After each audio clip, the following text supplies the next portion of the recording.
Welcome to the Saturday Night Comic Book Babble-on. We've got a great special guest to kick off the show, and then we're going to get on with the normally scheduled programming. So hit the like button while the intro plays and hang around.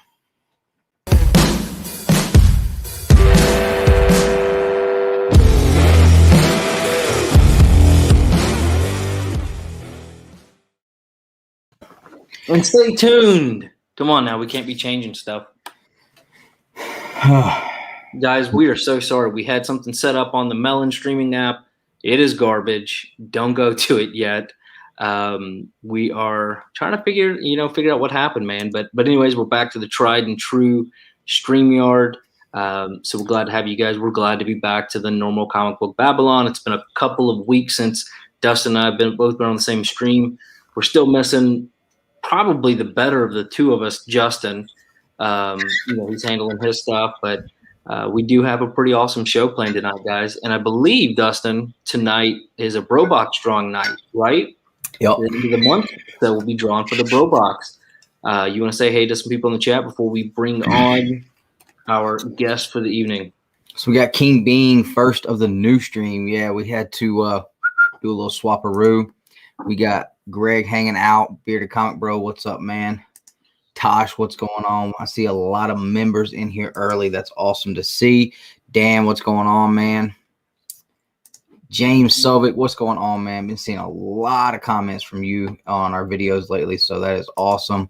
Adrian, what's going on, brother? Good to see you. That's Halfside 76, I believe, James, right? From Instagram. Yeah, I think so. Yep. Or no. I think that's Trey. Austin LeMay, what's up, man?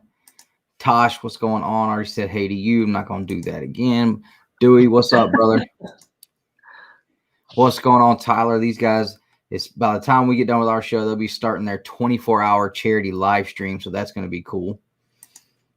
Definitely make sure you guys are checking that out. Flash by Night, what's going on? Hope you're doing well. Let's see. Mark, what's up, man? Good to see you hanging out as well. Thanks for showing up. Ryan, what's up, man? And right. I think that's it. Yeah. I know. I saw. You guys are too wild. You guys are just too wild, man. I don't know what I'm gonna do with you guys. I didn't even know. Did you put together that group chat? I didn't know we had one. Yeah, I'm gonna have to figure out what that was. Yeah, I think it must have been some kind of mistake or something. I don't know. CJ, what's going on, brother? What's up, man? And B. Ramey, what's going on, man? I'm gonna be showing off some books that I picked up from B. Ramey. I haven't been live since I picked those up. So we got a bunch of stuff to show. Make sure you So we got a bunch to show off tonight. Yeah. You guys share it out. Looking a little light on the viewer side here. So share it out. Get your grandma in here, and let's have a good show tonight. So we got a special guest. Of course, you guys know we've been working with Mad Cave Studios for a long time, and we've had many of their creators on. And this one, Nick and I are both really excited about because the book we're going to be talking about tonight, it's up my alley, like for sure, and I'm super excited about it. So, Dustin, dare I say, right before we bring him on, I'm going to blow his head up a little bit. Dare I say this might be one of the best books to come from Mad Cave? And I'm for sure. I would put this borderline best. Yeah, for me, reading this one rivaled the excitement I had after reading the first issue of Over the Ropes, which had me. I mean, that had me so hyped up. I mean, I've read that whole series multiple times, and for this one to get me that excited too, I was like, yeah, this is going to be good. Well, and you know how much I love Honor and Curse. I still think it's I don't know. We haven't gotten much. We've only got one issue, but yeah, but up there with Honor and Curse for me, you know that's a big deal. Yeah. So, all right, guys. Good. So without any further ado, we're going to bring on the writer of Nottingham, Mr. David Hazan. How you doing, sir? Hey, guys. I'm good, thank you. How about you? We've been better the last 20 minutes. So, man, again, we apologize for all of this, but we are glad that we finally got it worked out. David got to see the struggle behind the bus, but we are certainly glad to have you on here, man. And I'll be honest with you, like I said, with Nottingham, that is honest to God the truth. When we went on to the hub, read it, I was not expecting that at all. Yeah, no. That's what we like to hear. Not that I would ever, promote pitting creators against each other, especially some of the people who do work for Mad Cave. But it's nice to hear. You don't want to say that your book's as good or better than Mark's? Come on. No comment. Come on now, we'll have Mark come on here again, and we'll talk about it, man. I'm just kidding. He's awesome. He's wonderful. He's the sweetest guy. But our thoughts on what are the best. Obviously, it's all subjective, based on what you like. And for us, this was right up our alley. So, glad to hear. So it's a fact. This is a great story. Yeah, I mean. Probably 3 pages in, I was like, oh, yeah, okay. Yeah. I didn't really know what to expect going into it, and like you said, I mean, I know we're gonna let David talk about it, but I mean, it's basically because we've shared a couple of the books. The synopsis is like built around the Robin Hood story, so like everybody knows that story. We've seen. The Men in Tights. We've seen the adult versions. We've seen the Disney version. So I'm like, okay, Robin Hood. Like, I think that's cool. And this was in no way, shape, or form like anything I'd ever seen with Robin Hood. And as soon as I read the first couple pages, I was like, all right, well, this is cool. Let's go on the pull list.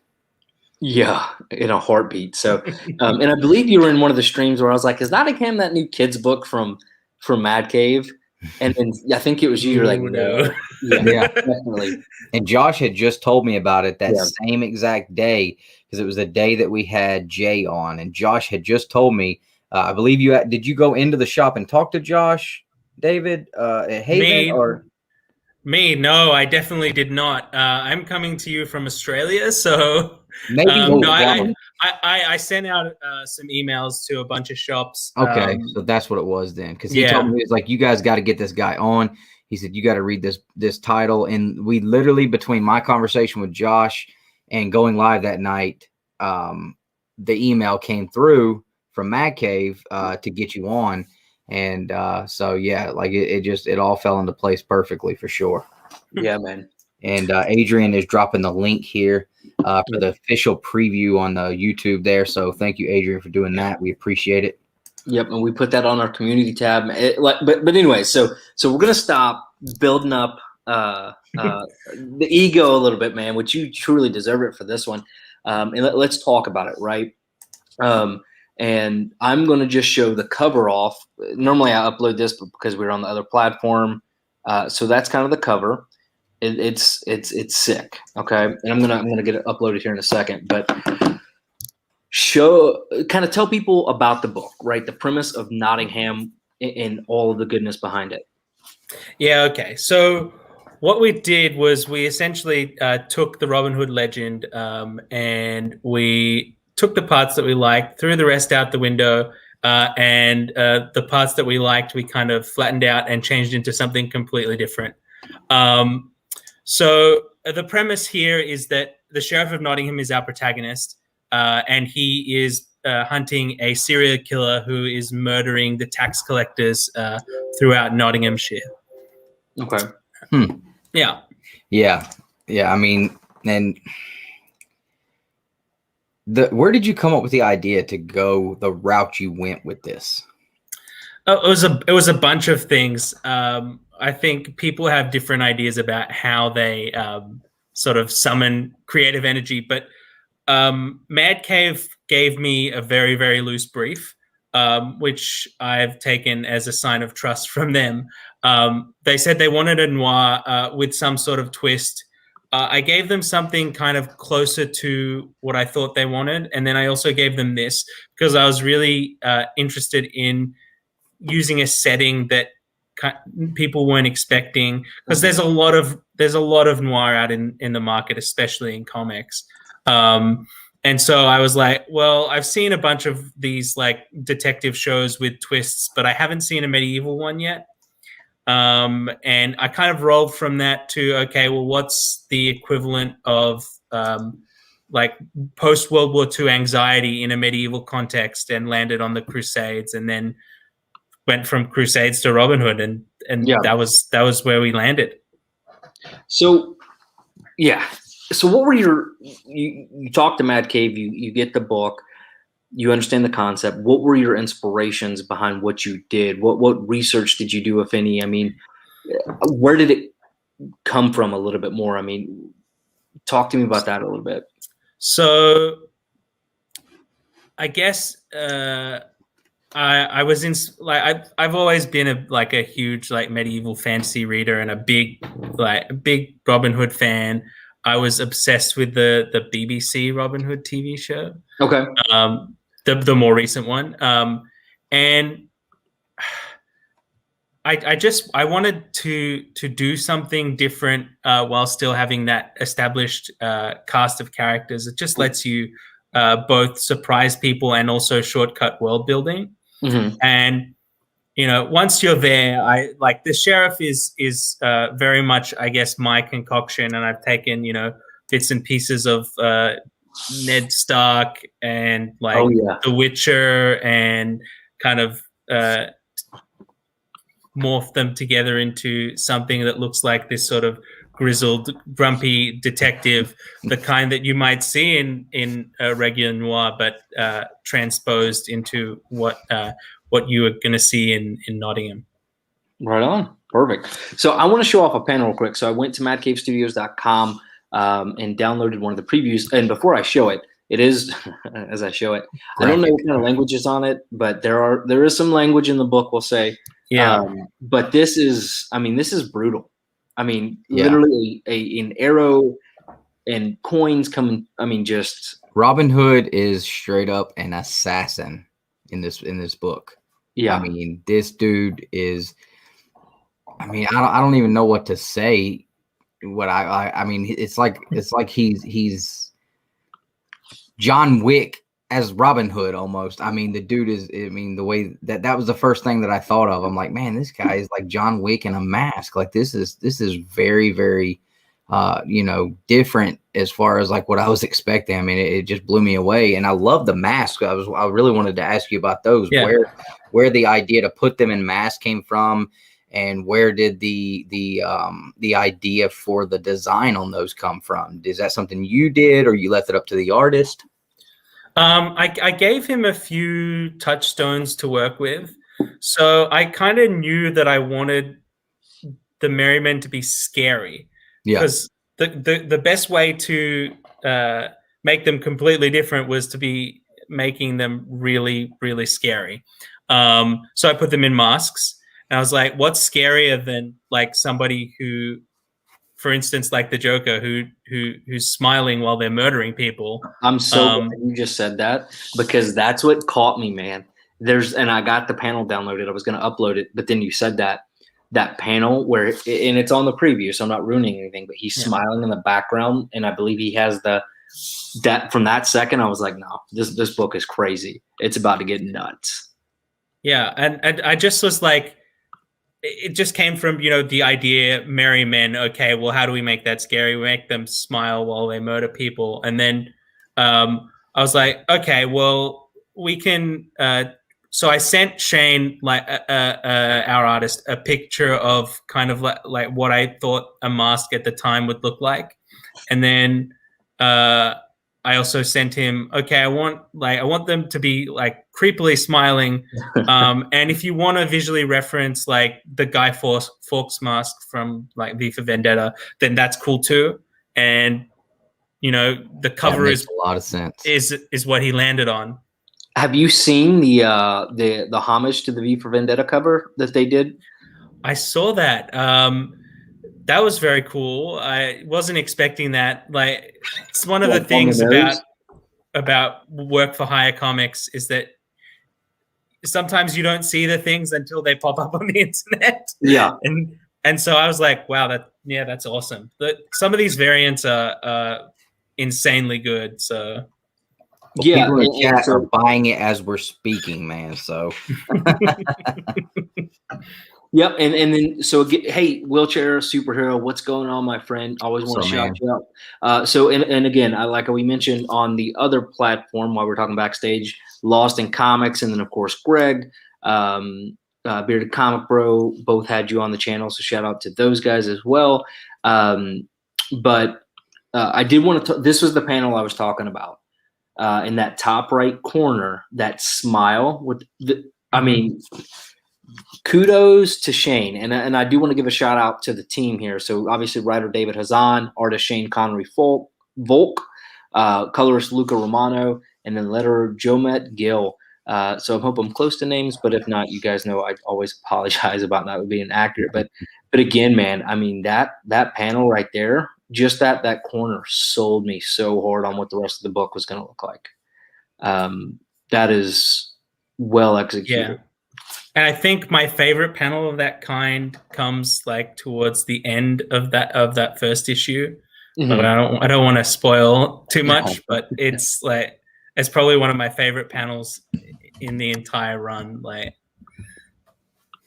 yeah, I mean, and again with the risk of trying not to go into too much detail, you know, like I said over and over, like we all have seen plenty of Robin Hood stories, and you know, Robin Hood and his merry men, like it's a brotherhood. They're a family. He cares about them, and the way that you adjusted the relationship between him and his merry men here, that was awesome. Where, you know, like, you know, you're my boys, but you know, it's about the cause, and at all means, at any cost, this cause goes first.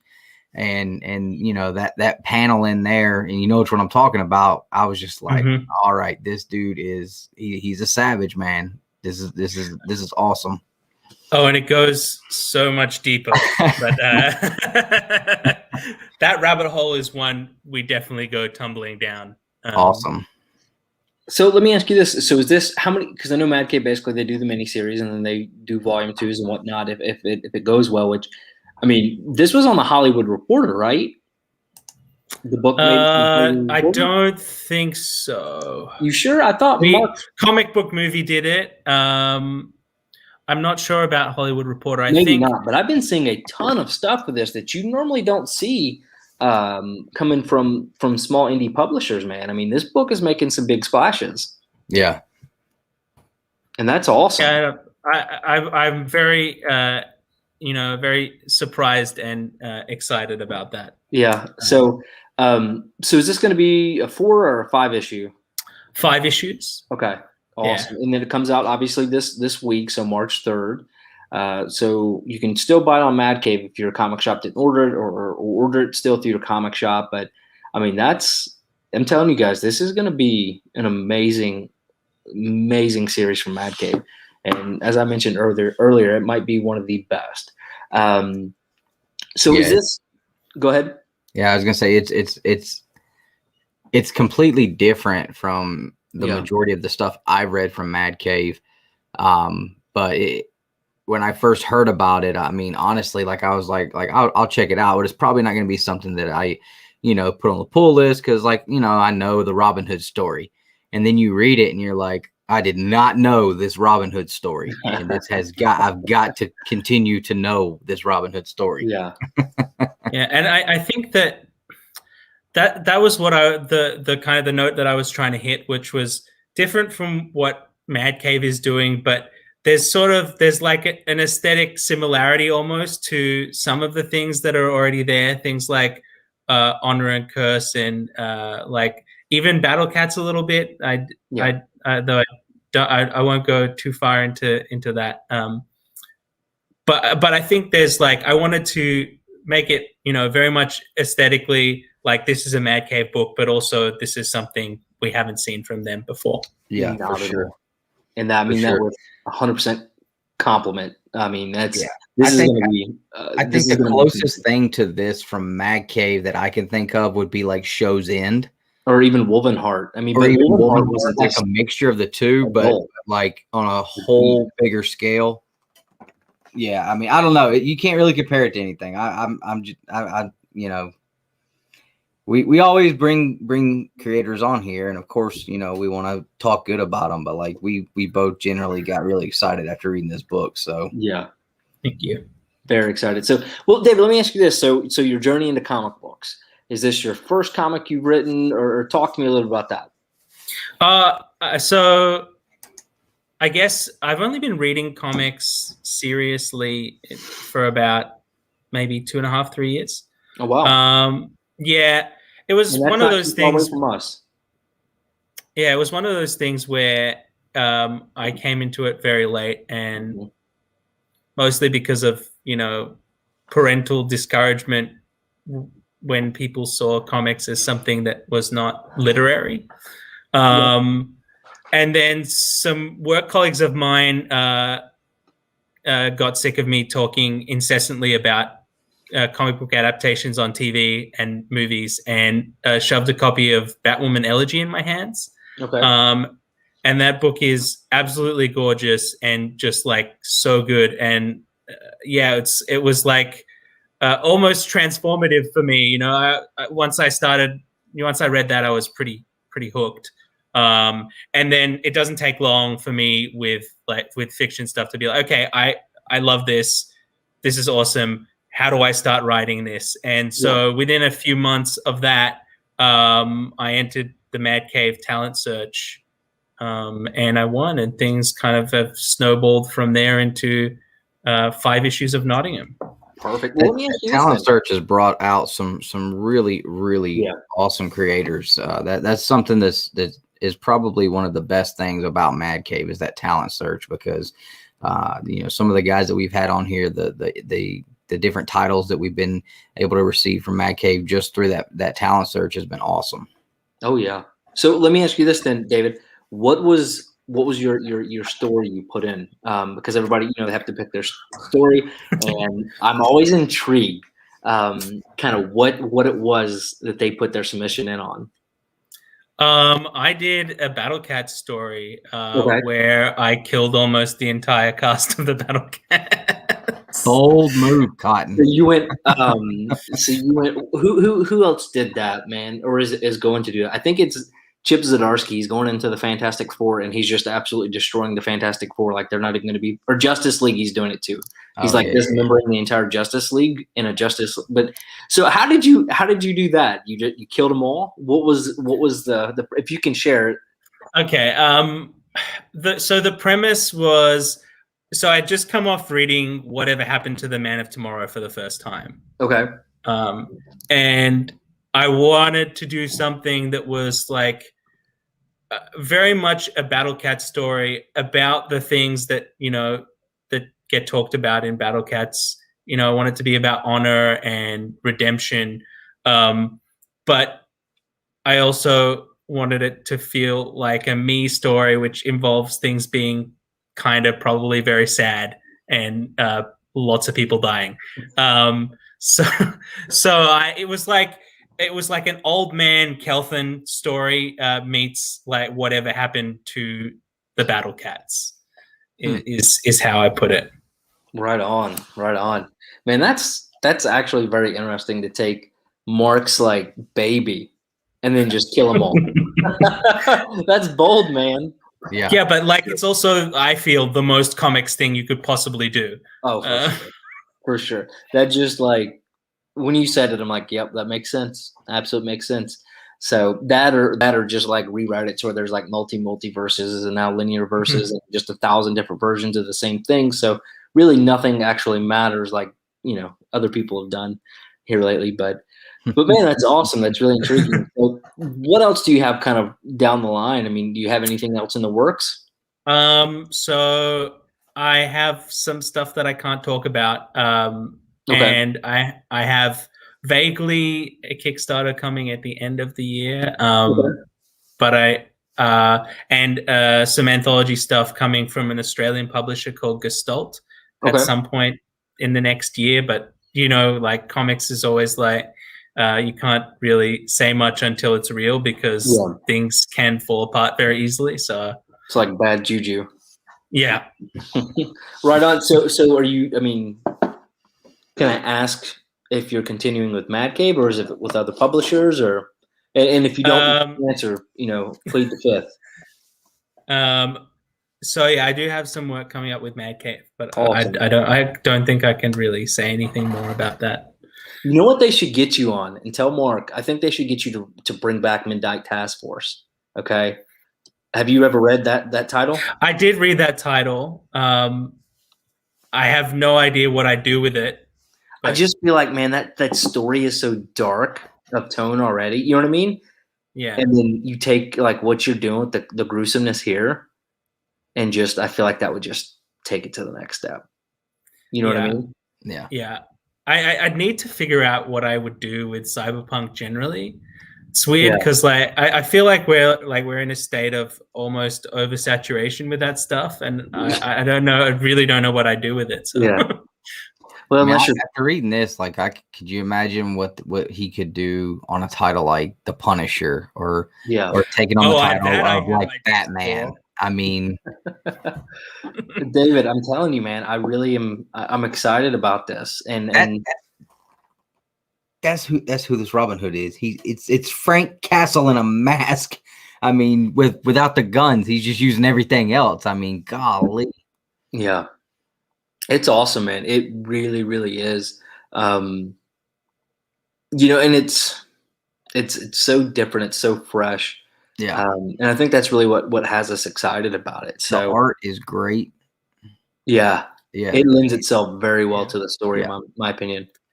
Yeah, and that was something that really surprised me, because coming into and that's not to say that I didn't, have high expectations of Shane, but I don't think it's hard to grasp from like the 3 pages that someone submitted what the book's going to look like. Yeah.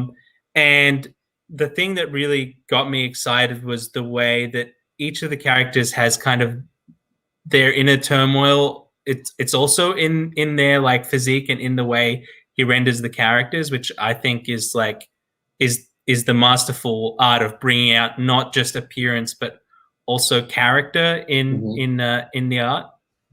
Yeah, absolutely. And so real quick, I did want to show, while I got you here, the next few pages of next few issues of Nottingham and the covers here, because man, these things look awesome. So let's share the screen here. Make sure you guys can see that. Are we all good? Perfect. All right, so we have, like we mentioned before, Nottingham #1. You can still buy it from Mad Cave or your comic shop. I mean, I won't lie. This cover right here is by far the best. My personal opinion, I think that right there, that says it all about the book. But then you have this one. Come on, if it'll load. #3, which I don't know why #2 wasn't there first, but that's fine. Looking good. So we're gonna see some ocean time, some time on a boat, maybe. Maybe. And then here's #2. That gets me excited. Yeah, Dustin's all about a pirate. Him and Jared Lujan are Luan, I'm sorry, talking about doing like, what is it, Mexican? I saw that stream about pirates. Me and Jared trying to work up a pirate story, man. Oh my gosh. I think the reason why it hasn't happened, is because boats are hard to draw. Yeah. No, but I think it has happened. I think there was a Stephanie Phillips did one with Top Cow. Okay. Yeah. Yeah, Jared went big time after the Dryfoot sellout, so he left me in the dust on that pirate book idea. Oh man. So tell me this, because I always like to ask this question of people, especially the talent search winners. What was it like coming in working with Mad Cave on your first published title? I mean, and be as honest as you feel comfortable with, obviously, but it's your first time publishing a title, first time working with a publisher, and obviously you're is it a full 12 hours difference between here and there? More, but yeah, it's a lot. And I mean, like, I'm here in Australia. Brian, our editor, is in the States. Shane is in Canada, and Luca is in Italy. So we're definitely a multi-time zone team. And I think Luca ends up getting the short straw more times than not, because he's up at like 2 a.m. when we do lots of these things, But coming in was was great. You know, like anybody who has struggled with the kind of the first steps of breaking into comics, the feeling that all of that stuff that isn't writing comics that you have to do, the feeling of not having to do all that stuff is genuinely so good. Yeah. Mad Cave just takes care of all of that stuff. You get to work for hire, which, yeah, it's a double-edged sword, but at the end of the day, you get to make the book. And I mean, I was in a privileged position of kind of choosing more of what the book was about than everybody else that won the talent search. But yeah, it's just such a great feeling. Mad Cave are, you know, super collaborative. And it's really great just to kind of see it come to life and not have to, you know, like whip artists into shape or, you know, that sort of thing. Yeah, it just allows you to focus on what you're doing and not have to worry about everything else. You can just, you know, put all your attention on writing the story. Yeah, which is the best feeling for a new creator, you know. Yeah. All right. So what I'm going to do now is I am typing in, because anytime we have a creator on, we always like to give away an issue of their book to also help promote it. So what I want to do here is if you want to enter in to win, and I'll give away a couple of copies. So we'll, at the time of drawing, we'll see how many. But just make an Instagram post, take a screenshot of the cover, post the cover, something, put some information out there, guys, and then use the hashtag Nottingham somewhere in there so that I can search and pull your post and use that. But so use that as the hashtag, if you will, and then we will give away a couple of copies of Nottingham #1. Why is that going? There we go. So, well, David, so anything else, man? Anything that you got coming up that you want to plug, or is everything else still? Everything else is still under the veil of must not talk about. So, Understood. on pain of death. So, all right. So I tell you what, then, man. Whenever you have these new books coming back out, and you start talking about your Kickstarter, if that's something that's going to be available in the States or whatnot, certainly reach back out to us, man. We'd love to bring you back on, talk to you about this.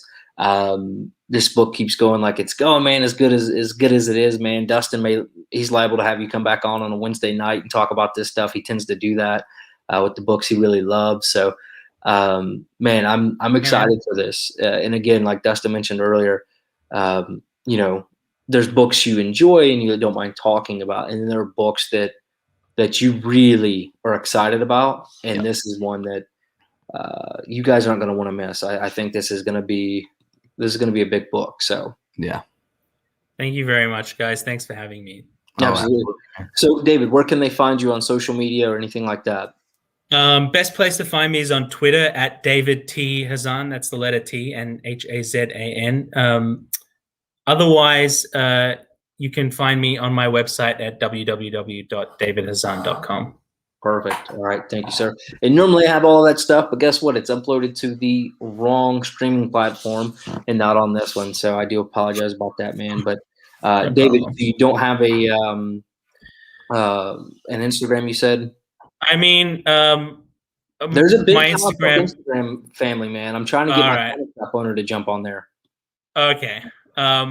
You can find me at _iRoll_emoji_ on Instagram. But I don't really do a lot of comic stuff over there. Yeah. So, well, you ought to start you one up, man. Start you one up. Do like the can't use David Writes Comics. That one's already taken. I was about to say that's exactly what I was I wouldn't dare, you know. Just put David also. What a sweetheart that man. You know, and that's the other thing that I have to say about the talent search is that, you know, not only has it, you know, bought me like actually making comics, but it's also bought me a lot of, you know, fantastic, amazing friends who in the industry who are cheering me on from the sidelines, and that's really great too. You know, people like Jared and David and Stoney and Liesl. I don't know if you guys have talked to her yet. She's awesome. And Jay as well, you know, like all of these people who are the first to kind of get on board with whatever you're doing, and it's awesome. Yep. Well, I'll tell you, man, if you get Jared on your side, he is the world's best hype man. Oh, for sure. That man on Twitter could hype up anything, and I'm interested. I'm surprised he hasn't been in the chat, to be honest. He's usually there. And I usually get a good, good hype up, like, the most beautiful man in Australia is what I usually get. Which, sorry, Hemsworths. That's funny. That's funny. So in David, here's a compliment. So this is my local comic shop owner, Josh. I read retailer preview in Nottingham several weeks back. Immediately upped our order. Really cool concept. So that says a lot, right? When a local comic shop owner is upping the order. So that's awesome, man. That's absolutely incredible. And I did reach out to some retailers and got some fantastic response. Those people are doing the most, I got to say. Yep, absolutely, absolutely. Well, David, anything else at all before we let you go? I've got nothing. I wish I could talk to you about all these things, but I don't have anything left to talk about. Absolutely. No worries at all. No worries at all. Well, David, man, we do truly appreciate you coming on. Yep. Sorry about all the issues at the beginning, but hopefully we made up for it. Everybody in the chat, again, if you want to enter in for a chance to win a couple of copies when they come out, I will buy them and send them to you. Just use an Instagram post using the hashtag Nottingham and post up a cover of the book or something like that. And we'll do a drawing next week as always and send a couple copies out. Okay. Perfect. Awesome. So David, thank you so much, my friend. Have a good day, right? You still have some daylight over there. Yeah. It's about 2:27 p.m. So right on, man. We'll have a good one. Thanks so much. Thank you. All right. Bye-bye. All right. So you're getting off the telephone. It did kind of sound like that, right? All right. Okay. Bye-bye. So I didn't mean to do that. But again, thanks, guys. Order it here. Now, there was a couple of comments. Travis, I'm new to the Alabama region. Saw your post about the Huntsville convention. Just wanted to say thanks for that. You're absolutely welcome, Travis. If you guys missed that, I did do an interview with Jeremy Long, the Huntsville Con founder, showrunner, whatever you want to call him. It was actually the first time we did a video like that, and I think it turned out pretty dang good, if I must say so myself. Yeah.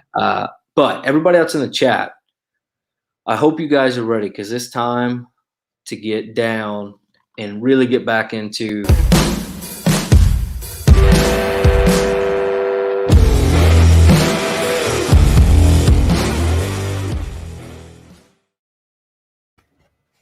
back to the Comic Book Babble-on. So we're going to do news. We're going to do reviews. We got a ton of stuff we picked up this week. I have a ton of stuff I'm going to show off for our 10K giveaway that we have not officially announced yet, but I have some boxes over here and some awesome stuff. And then again, as a reminder, we are now doing the new super chat. So if you super chat, every $1.99 basically enters you into a chance to win basically a box of comics as a way to kind of give back to anybody that does super chat. So what else, Dustin? We got the Bro Box going on. And then I also have a new Grail I got to show off, don't I? Yeah. So I sent you an idea for the hot topic. That sounds good to me. So we're going to do the hot topic tonight's going to be, if you could pick any Marvel or DC character to protect the city you live in, who would you pick and why? So that should be interesting. And when we get to the end of the show for that one, yeah, the Huntsville Con, guys, definitely, if you can get there, get there. It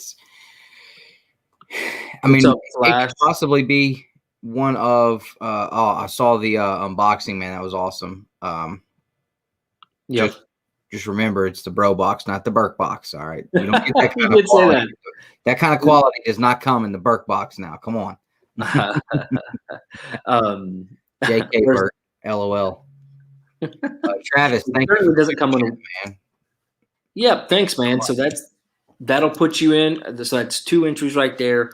And heck, you may end up winning if that's all. But yeah, certainly thank you for that. All right, Austin, Huntsville's yeah. Ryan will be there, I think.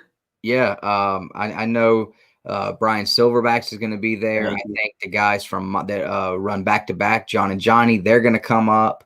It's going to be a good time, and we're going to be there. So who knows how many cons we're going to get this year. So don't miss out on what could maybe be one of the very few that you get to. So, what I'll tell you is it's hungry, and we are too. And I'm fairly certain it's actually the biggest con in the entire Southeast and probably Central region, but I couldn't verify that, so I couldn't put it on the thumbnail. But I mean, because who knows if MegaCons even happen? I don't think it is, and I think PensaCola-Con may get PensaCon or whatever may get canceled. But so Beans, where is Dad? So Justin, man, he's got some stuff going on, so he may not be around for a couple of weeks, but we talk to him daily. Like I said, we miss him. It just doesn't. There always feels like there is a little something different. Now this feels nostalgic because it is just us, but it does feel like something's missing. He's certainly a huge piece of these live streams, man. So Dustin, you training? Oh yeah. I rebuilt the basement gym. It was my powder coating workshop, so I have reformed everything. I even got the kid down there working out. So, Quinn, the Alien book. So yeah, I'm gonna pick it up. I don't know I've never watched the movies or read any of the Dark Horse stuff, so I'm gonna pick it up and check it out for sure. I mean, got to give it a try. I have no clue what Panda just said, but I'm not clicking on that comment. Hey, Beans. I know, man. We miss him too, but we still talk to him. He may surprise you guys when he comes back. Who knows? Hey, but this year I don't think Dragon Con's happening. I don't think it's happening. So technically it's the biggest one. Dragon Con didn't happen last year either. And honestly, Dragon Con, I think that one is more considered like a cosplay con than any. Yeah. I mean, come on, Josh. We're talking about comic books cons, man. We want to go to cons where there's going to be vendors throwing out books left and right and what up, Roscoe? So, we're just going to keep running the Huntsville con is going to be the biggest one. Yep, and it sounds like we're going to have press passes, so we'll be there. It may end up being the only people with those, from what it sounded like talking to you. Oh my gosh! What? I mean, I don't think that would actually hinder him from being on the show. Oh, right on. Awesome. What now, Dustin? Chris Barrett's comment about why Justin's not here. Oh, Jesus. Actually, I'm going to take a picture of that and send it to him. And then we'll get into our regularly scheduled. I can't talk. Jesus. His comments, man. Oh man! All right, I gotta send that to him. All right, it's sent. So I'm thinking while we do the new pickups, Dustin, let me go first, and then do you want to jump on Instagram and do a quick live or something, and tell people to get on over here? Yeah, that'll work. I don't think we did that because we're having so many dang issues at the beginning. Yep. All right, so let's do what we do.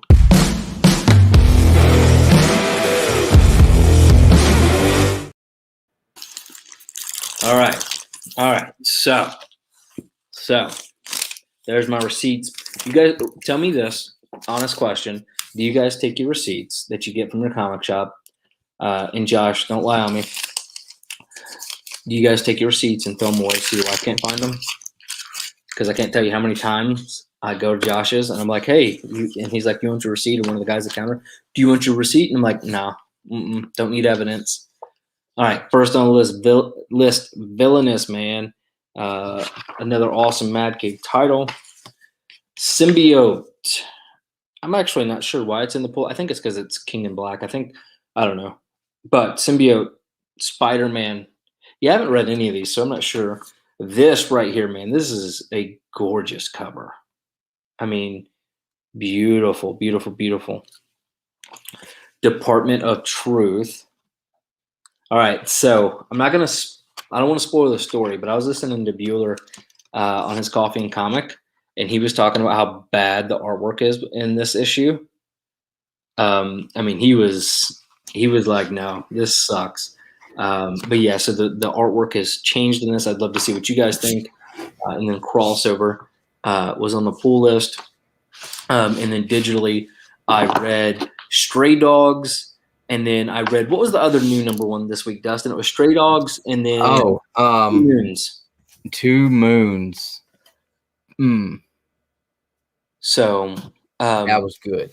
Yeah. So, and I read both of those, and then Department of Truth and Something's Killing the Children. I have not yet because I'm gonna do, again. We really want to focus on reviews, and so I'm working on something with those to kind of put something out as far as reviews go. So I'm waiting to read those, but Stray Dogs and Two Moons, I think we'll talk about for sure. But what were your, and then I still have a bunch of other stuff to show off, but we can show that off in a minute. And then this is actually really cool. Look at that. It's like a reusable bag. Yeah. From the Haven Comics Thursday night quiz show. Yeah. Well, so I didn't win this when I bought it, but yeah, it's the same lady that makes them. Oh, okay. Okay. All right. So what were your pickups? I'll show off my new comic book day stuff first. I haven't shown any books off in like 3 weeks. But this week, like I got I don't know, the mail just didn't stop running this week. I could not stop getting books in. All I'm saying is Grail status. Just in case you guys weren't aware, when Key Collector put that out, your boy has that #1 newsstand unprotected in the front of my BCW store folio. If anybody has a newsstand version of that, really, really pristine, let me know. So a guy at the shop talked me into this. I've never read a Flash book. And this guy was absolutely, just dead set that this was just a great story. He's a huge Flash guy. But, he has so much conviction about this book. He convinced me to buy it. And he didn't even tell me to buy it. I was just like, all right, I got to read that. So I haven't read it yet. It was in the bottom of my store folio, and I did not realize it, but I'm excited to read Future State Flash #1 now. He just. Who is it written by? Josh Williamson? What's up? Is it written by Josh Williamson? VD? Is it? Oh, I don't know then. I don't know. VIETTI. But he said it was so good, and he was telling me a little bit about it, and I was like, all right, I got to check it out. Of course, Something's Killing the Children, issue 15. What an awesome way to close the chapter on that part of this story. Two Moons #1. What a great way to open up a chapter in a brand new title. I bought this because I'm like, okay, it's an Image 1. It's got a cool cover. Yeah. I had no idea what was going on inside of it. Didn't look into it beforehand, but I was like, I got to check this out. Just maybe down the road, I'll get a chance to read it at some point. And I read it today. I was very, very pleasantly surprised with that book, and I'm going to leave that one out. And then, of course, I picked up all of the David Finch Walking Dead covers that we've talked about and shown off. So had to pick those up. I think we're just going to throw these in the bro box, and that'll maybe we'll have a whole set of these going in the bro box 1 month. I don't know. We'll see. So that was my new comic book day stuff. Now, real quick, I want to say thank you to a couple of people. CJ, who is a member here at Two Brothers Comics, and Trey, who also watches our content, follows us on Instagram. They I guess saw the Instagram post I made a few weeks back where my 5-year-old, he's gotten really into Pokemon, and so I had some cards where I did the opening a couple of months back, and I gave him those, but he doesn't know any of them. So I told him, I was like, hey, they got Pokemon cards at McDonald's. I'll get you a Happy Meal and you'll get some cards. He was really excited. Well, somebody came by and bought the whole case of them. And so I put an Instagram post up, like my kid's crying. Like if you're the guy that came by and bought that case, like, you should feel like a horrible person. Like, why would you do this to a child? Hold on. So they bought the whole case from McDonald's? Yes. McDonald's was selling the whole cases sealed, never even opened the boxes. Like they were selling out. That's insane. So they were doing it like several days before they were even supposed to start putting them in the Happy Meals. So that means one of the employees did that crap or something, because the McDonald's all around here have big, huge signs that say, we will not sell any Pokemon cards. You can only get them in Happy Meals. Yeah, something happened, and that started getting put into place like a few days after they were selling out everywhere. So, but anyway, CJ dropped off 2 packs of the Pokemon cards for my kid, and we did an unboxing. He opened these up on Instagram Live. He was so excited, but I did want to show you guys. You know, he did get 1 pack before, or my wife got him 2 Happy Meals like in Rockmart or something, like 30 minutes away. So he got the Pikachu non-holographic. He got the holographic Charmander. Well, in CJ's, he pulled the Squirtle. Dude, that's awesome. He pulled the holographic Bulbasaur. If you guys watched that video, man, when I showed him the Bulbasaur, his eyes lit up. That kid was so excited. He was so happy to have that Bulbasaur. And then Trey left me this awesome Raphael sketch at the shop too. That's cool. And so I really appreciate that. And these guys actually have a podcast. It's called Big Heads Podcast. And this is their logo here. So it's you can find these guys on iTunes, Stitcher, Podbean, and soon it'll be on Spotify. It's a comedic podcast where they're covering all things pop culture, TV, movies, comics, and they tell some embarrassing stories from, you know, their personal lives. So it's kind of like, you know, watching us, I guess, you know, from the sounds of it. I mean, it's and that's CJ and Trey, and they got a great podcast. So we're going to start linking that in the member section on the video, so you guys can check them out on those platforms wherever you listen to your podcasts. That is awesome, man. The one I got, and I didn't even like go in to get one. I just needed to get my kid some chicken nuggets at one being close. And mine was like Chirpic or something stupid, dude. It was he got one. I think he got one of the. He got all kind of stuff. He didn't know any of them, but when he pulled the Squirtle, he was excited. When he pulled Bulbasaur, like, he was nuts about it. Yep. All right. So, do you have any other books to show? Oh my God! Well, before you do that, that's fine, because I have a bunch of stuff to open up too. Again, just showing you guys, anybody that just joined, anybody that super chats more than $1.99, we are doing a give back as a way of saying thank you. So at the end of the night, we'll do a drawing for that and the Bro Box giveaway if you're a channel member. So we got a couple of awesome things we're doing. You want to show off some books, or do you want me to open up one of these? Open up one of them. I'll show off a couple books. If you got, I mean, we can just go back and forth a little bit. That's fine, man, because I got a good bit of stuff. And again, guys, this is all going to be right, a 10K giveaway. So we partnered up with some companies that you guys recommended, and man, the community is going to be very excited about that. By the way, guys, Scout Comics is coming in big, sponsoring a new Comic Book Day video. Got a 2 Bros code to use for 10% off, and they're doing two of their monthly subscription boxes and a CGC 98 comic, and that's going to be coming soon. So first off, want to say thank you to Doyle Comic Arts on Instagram. Yeah, that's awesome. Isn't this insane? I mean, just gorgeous. And this is going to be a part of that 10K giveaway we do. And I wish you guys could see it. I mean, the red is beautiful. I mean, it's amazing. So that's really cool. And I also have some prints to give away as well. And then we have this, okay? So this came today, and this is going to be a part of that 10K giveaway. And I'm going to use a scalpel to open it because, well, that's all I got. What's up, Roscoe? My knife is in the house where I was opening up my grill earlier this week. So we stopped at that big knife shop in on the way to Gatlinburg, Knife Works.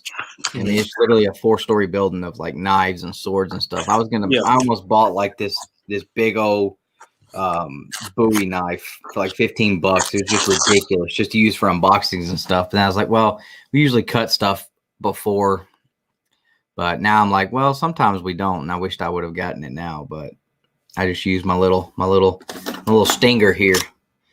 Speaking of the little stinger, they actually had a replica of the stinger, the Bilbo Baggins sword up there. Dude, no way.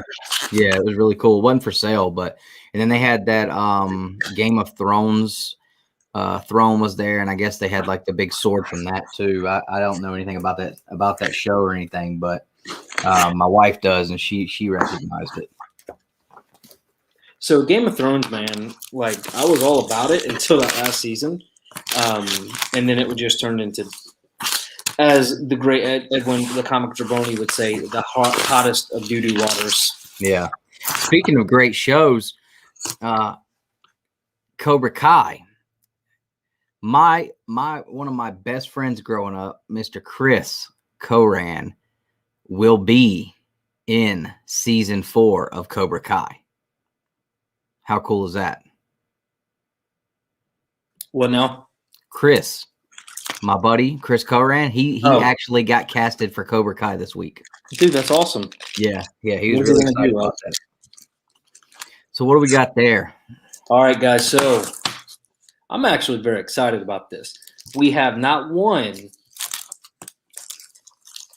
but 2 brand new Gator guards that are going to be a part of that 10K giveaway. Awesome. And it says, 2 brothers, thanks for giving us the opportunity to join you guys. Looking forward to see picks from the winner. So actually, I think this may be 4. No, it's 2. Sorry, it's 2. So that's very exciting. These are going to be a part of that. Some prints here, as well as the screws and stuff. So we will certainly do that. And I'm excited for that one, guys. So yeah, that's an awesome one. Yep. So shout out to Gator Guards, and I will put a link once we kind of get going with this stuff in every video description. So, all right, Dustin, show off some books. All right. So the first set of stuff I'll show off is this is stuff I picked up when we were on vacation last weekend. I stopped at a little shop, and so I got this Power Rangers issue 0 for cover price, which is crazy because this one goes for quite a bit more.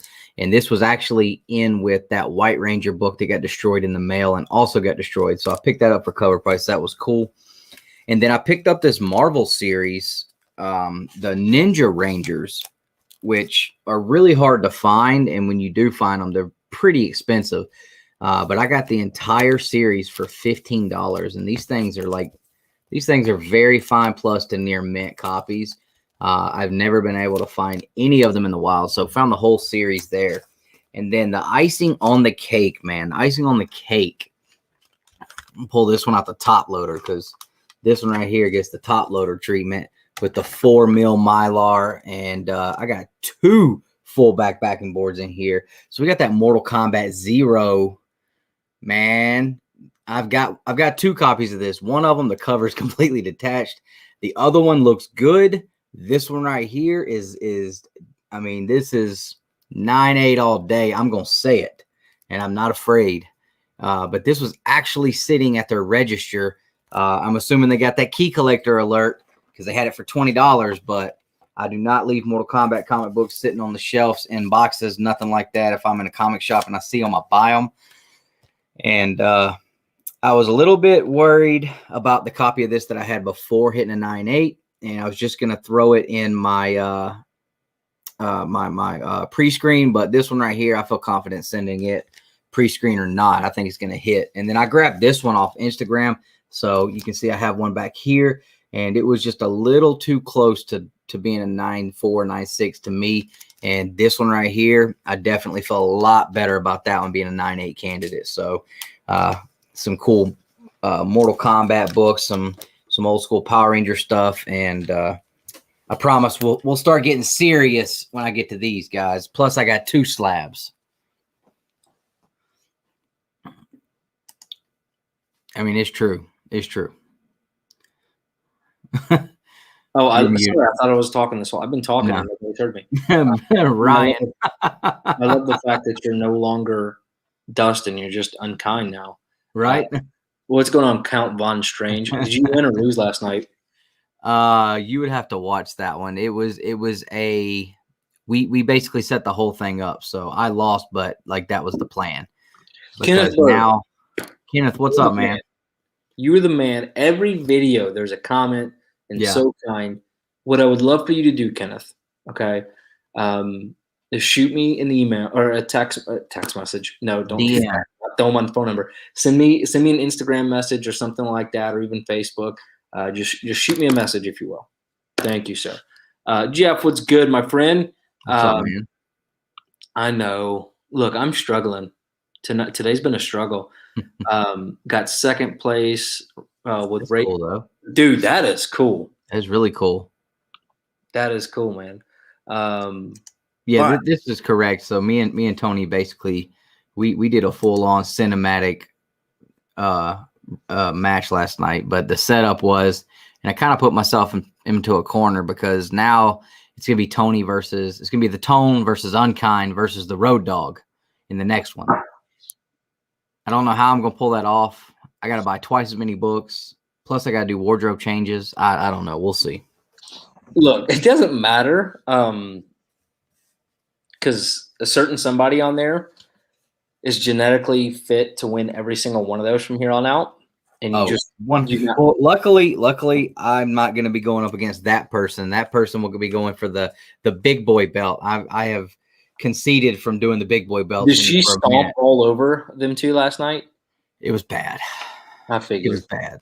What's up, Max? What's up, Max? Y'all go check. Really enjoyed the Deadpool video this week. That was hilarious. I didn't realize he's funny. Deadpool's hilarious. And it was just funny to watch her reaction. So go check out Max. Yeah, for sure. It was awesome. And guys, go check out any of our other members down in the description, man. Some amazing channels. And I'm going to post a community tab later. But yeah, a great group of people. So is it my turn to show off some more stuff? Yeah. All right. So like I said, we're showing off some stuff for the 10K giveaway. Check this out. That is such a beautiful piece of artwork by Jack Kirby. And we're going to talk about that in just a few minutes. So yep. Very cool that you pulled that out. So this is an awesome frame. It's a photo. And 3D. This one comes courtesy of Two Brothers Comics. That's 3D too. What now? That's 3D looking. Oh, it is. Yeah, because cap's on the front and then the cover's on the back. So that's awesome. And then we have this one as well. And these things are pretty sizable. So yeah, that right there, God, that looks so much better in person. I am so currently on the hunt for a signature series, one of those. Yep. I love that cover. Steranko, that to me, that is the absolute pinnacle of Steranko's artwork on a cover. Yep. So this right here, those two, they'll be a part of the 10K giveaway that we'll do the video on and stuff. Yeah, I'm telling you, man, the stuff. Speak of the devil or the she-devil. We were just talking about the Slamazon. Uh-oh, Justin. I just saw it. I saw it. I was waiting for part 2 to come in. There it goes. After do it yourself shopping. Huh? DIY shopping. Oh, I was thinking do it yourself. Yeah, it is. Okay, sorry. Okay. Working on the home, playing with the kids. I was exhausted and had to keep pushing because Two Bros is on tonight. So I hitchhiked, caught a plane, swam an ocean. I believe he could do that.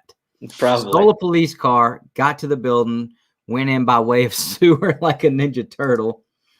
Made it to the 5th floor. Elevator man survived an attack. What up, Dustin, my guy? Nikki Hustle. Love the short film today. Oh. It's okay. Hey, that's all good, man. That's all good. I do truly appreciate that. And if you guys have not seen that, go check it out. It was good.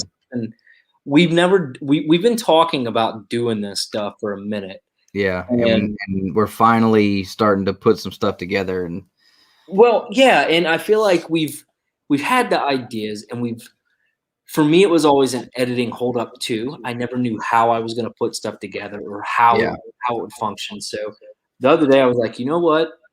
I'm going to sit down, or not sit down, but I'm going to storyboard. I'm going to do the shots, and I'm going to do it just to see what I can come up with. And it was the funniest thing. And I hate the ending because I really wish I would have just done a camera reveal of the Grail, went to black, been done with it. Yeah. But I couldn't help myself. I think our next one is going to be, and I've already got like everything laid out in my head for this to be the most perfect thing, but we're going to do the app guy. So you and I literally are on the same exact. The app guy is next. And And I am so excited about yeah, we definitely got to talk that one over, because I told my wife what I was thinking and was acting it out, and she was just dying. Josh and I had a small conversation about what we want to do today, and yeah, Bearded, you're right, man. And I hate it, but Connecticut Comics, what's going on, man? But yeah, that was fun. So hopefully you guys kind of got the joke and got the fact it was like buyer's remorse. You know, got to call the wife when you spend too much money on a big book. And believe it or not, I actually called my wife, and I was going to have a real conversation with her and have her convinced I spent, and I was going to tell her like $2,500 on a book, but I couldn't get my camera to focus on the phone whenever she picked up, so it all went to crap. Oh. But you know, you can't redo that conversation authentically twice. But yeah, man, it was cool. So you know, we're doing the little skits, the short film. I like the conversation, I guess, and we can have the chat drop in. Do you like the concept of doing them in a serious short film type way, kind of like for sure, or versus like a funny sketch? Because I like the concept of this, taking ourselves very seriously, but then the humor, you know, throughout, right? But it's still a very serious thing. And I think that works well for our person. Well, even my personality, maybe more so than yours, because I'm not funny as a rule of thumb. And I think for a lot of them, that's going to be a really good take. Yeah. And you know, I'll tell you my idea. Like on the app guy one, that one's going to be more like a spoof almost. Oh, dude, it's gonna, if it's anything close to what I'm told Josh today, yeah, it's gonna be freaking hilarious. Yeah. So yeah, we got tons of these. I got one about New Comic Book Day, dude, that I'm so excited for. Yeah, I've got a couple of them. Like we should just end the stream now so we can just go over all this. Yeah, I'm thinking New Comic Book Day app. I got an eBay idea. Like, dude, this stuff going on in my head, right? Like the FOMO guy. Yeah, this stuff has broken. The variant guy. Yeah, I think this video broke a creative barrier for us. Mm-hmm. But anybody watching, all the 40 plus of you, share this video out, but then don't steal our ideas. Okay. And we got a great idea because when you brought to me the idea for the last Ronin, I kind of blew that up and really built on that in my mind. So I have an idea, I know exactly how I want to go with that one. So we're going to do something really cool with the last Ronin, and and the turtles are going to be in this video, like special guest appearances by the turtles. So perfect. So I'm super pumped about this. I think this is a new way. I think this might be a new way forward for Two Brothers Comics, because for sure I don't know what happened, but we were 60 something thousand views, 55,000 views this month, and then this past week it's like YouTube.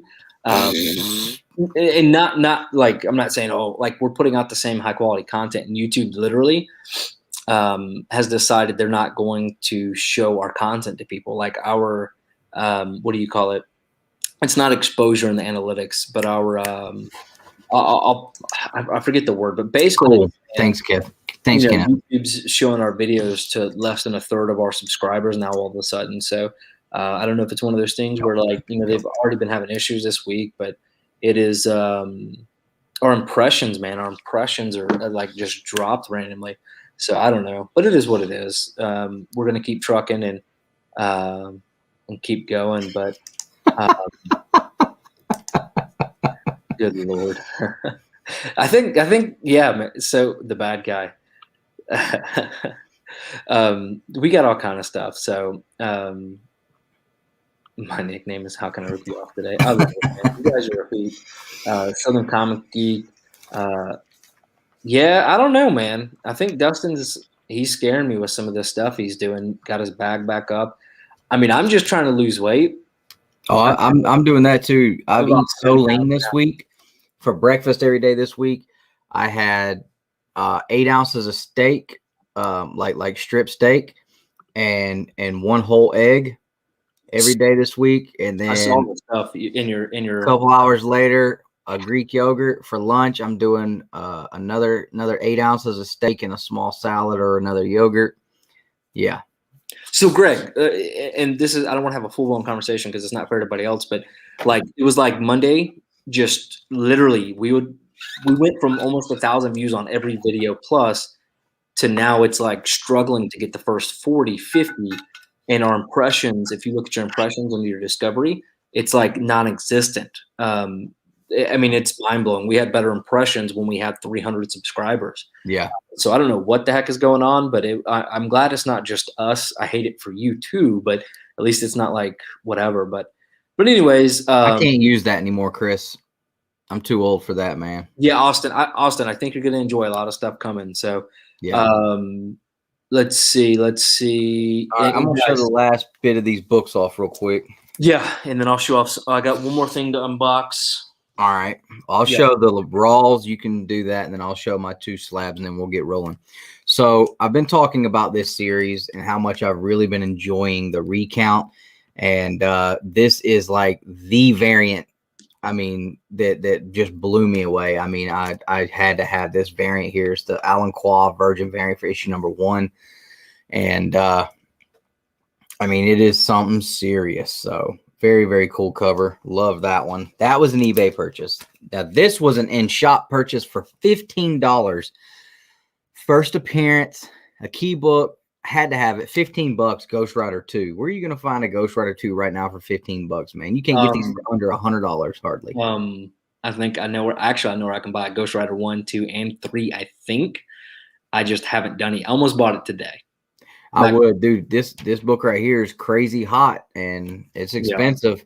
And my shop just happened to have it. I was like, well, I'm buying it because I need it because I'm a Ghost Rider guy. But I just need a certain comic shop owner to give a man like 30% off. You know what I'm saying?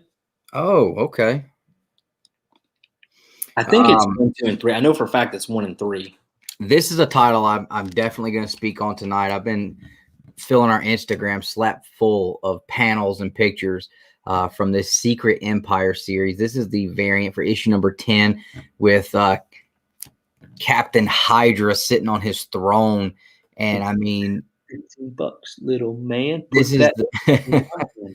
This is a Gabriella D'Auto. I mean, look behind him there. He's got all the other superheroes just like melted into the wall. I mean, I'm telling you guys right now, I'm going to talk about this series later, but that right there is the most savage villain I've ever read in comic books. It is insane. I love it. I got this awesome Alex Ross Red Skull sketch cover for Avengers Invaders issue 11. Alex Ross did really good on that, and it's got that seal and COA on the back. You got another really interesting. Are you going to talk about that pickup you had and then what came through on it from WandaVision? No. You're not going to talk about that one? No. That was crazy. Yeah. I mean, Jesus. I just thought it was cool. I picked up that West Coast Avengers 45 for the hunt yesterday, and apparently it's a thing. So, yeah. But I don't even have it over here. So I got the Captain America 114.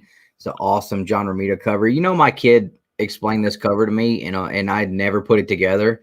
I don't know why. It says the man behind the mask. I'd never put it together that this is Steve Rogers. I don't know why, but my kid was like, that's Captain America with the mask, and that's Captain America without the mask. I was like, you know, I have never even like put that together, but you are 100% right. This is the Marie Severin issue 115. Awesome Red Skull cover. Now, this is a book right here that I put on my hunt list Monday night, and I went in on Wednesday, and they handed me a stack of Captain America. Do you need any of these? And this is the last one. So this is Cap 144. Awesome Romita Senior cover. But this is the first time that Falcon puts on the new red and white suit. He actually throws out the green suit and puts on his new suit in this issue. And it's a beautiful, beautiful Romita cover. Yeah, that one is nice. Another awesome Romita cover. This is a great Red Skull and Cap cover. And it's one of those picture frame covers as well. So I had to pick that one up. Hey, would you check out those Submariners and Captain and Tales of Suspense books I bought last week or the week before? Yeah, I got all those though. You suck. You still have your number 6? I thought you sold it. No, I sold the 5, the first appearance. 6 is the second appearance. But I'm holding down a spot in Who Dat's raffle for a 5.5 first appearance number 5. You're all about those raffles, Ryan. Ryan is, I should have got him to buy a spot for me. So I actually got the Mad Bomb cover. Nick showed that awesome art piece. And this one, so I showed that 112 that Kirby signed. That's the last Captain America book Kirby did before he went to DC.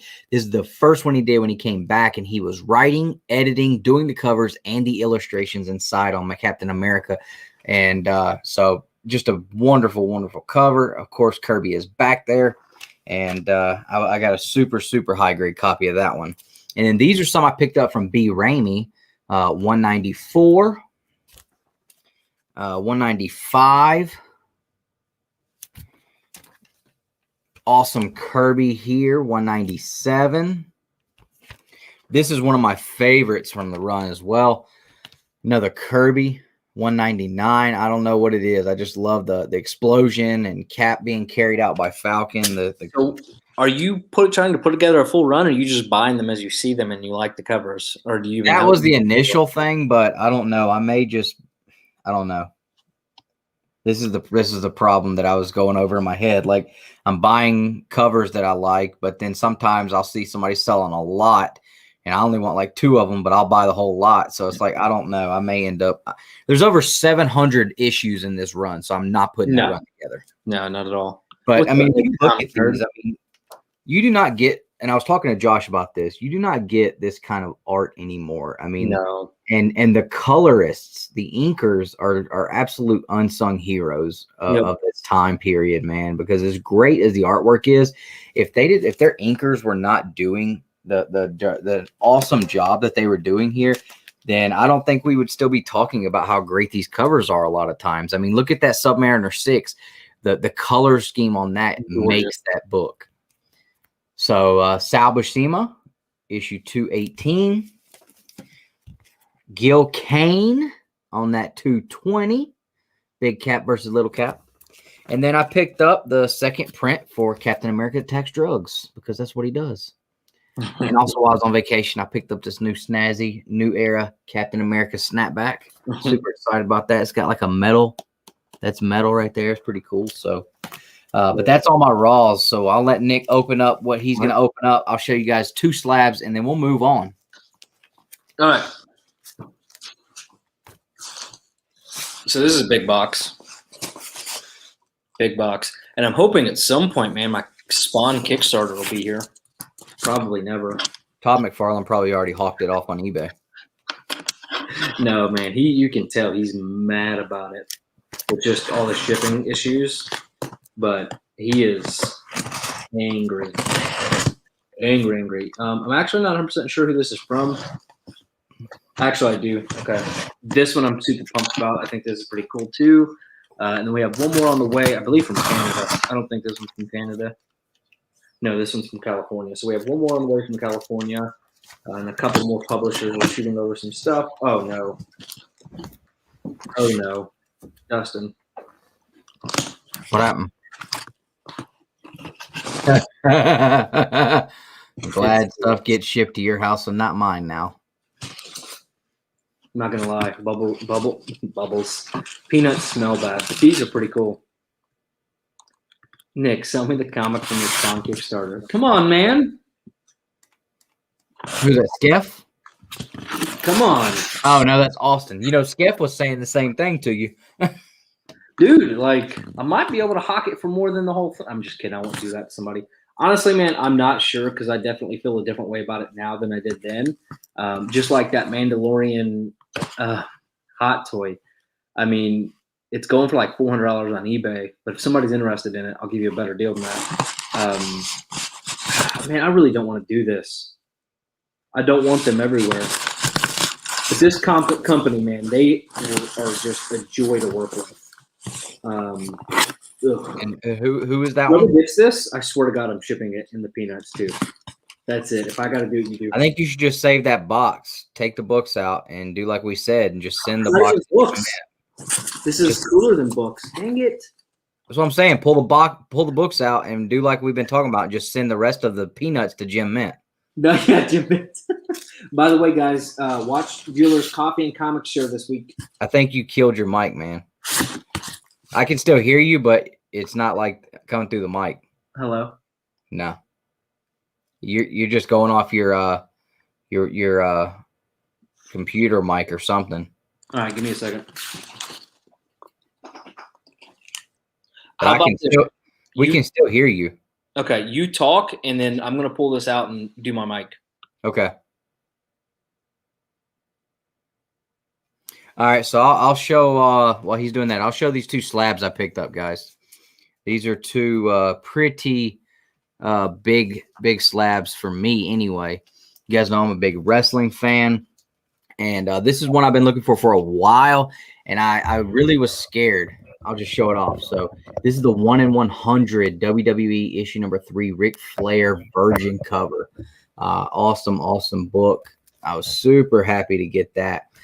This book usually goes for like at least $100 to $150 more than I paid for this. And I was really worried whenever I got it because nobody had bid on it. And I bid on it the very last second. I actually beat Tony to it, and he didn't know about it. He thought we both missed it.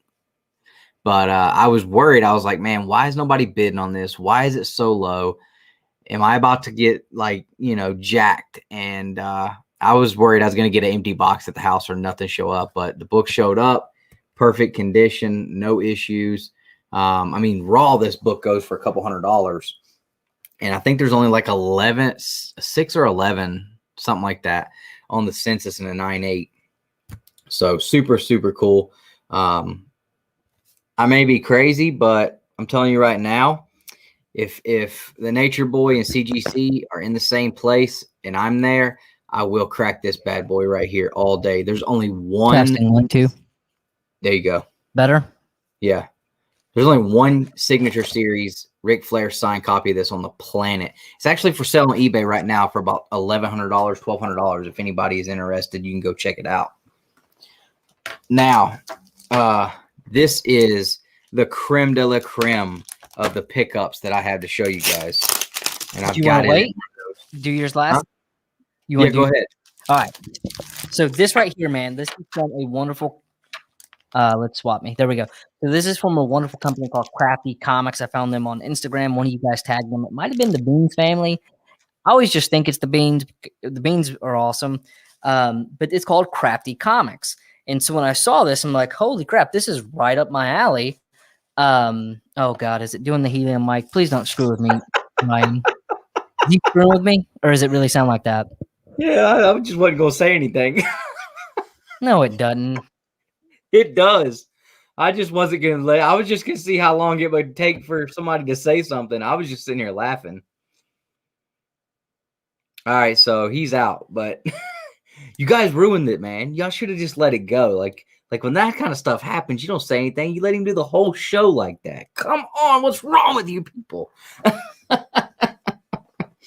Man, he'll be back in just a second, I think. Yeah, the chipmunk's voice, the helium voice. Hold on, I think he's sending me a text message. You guys don't go anywhere. Let's see.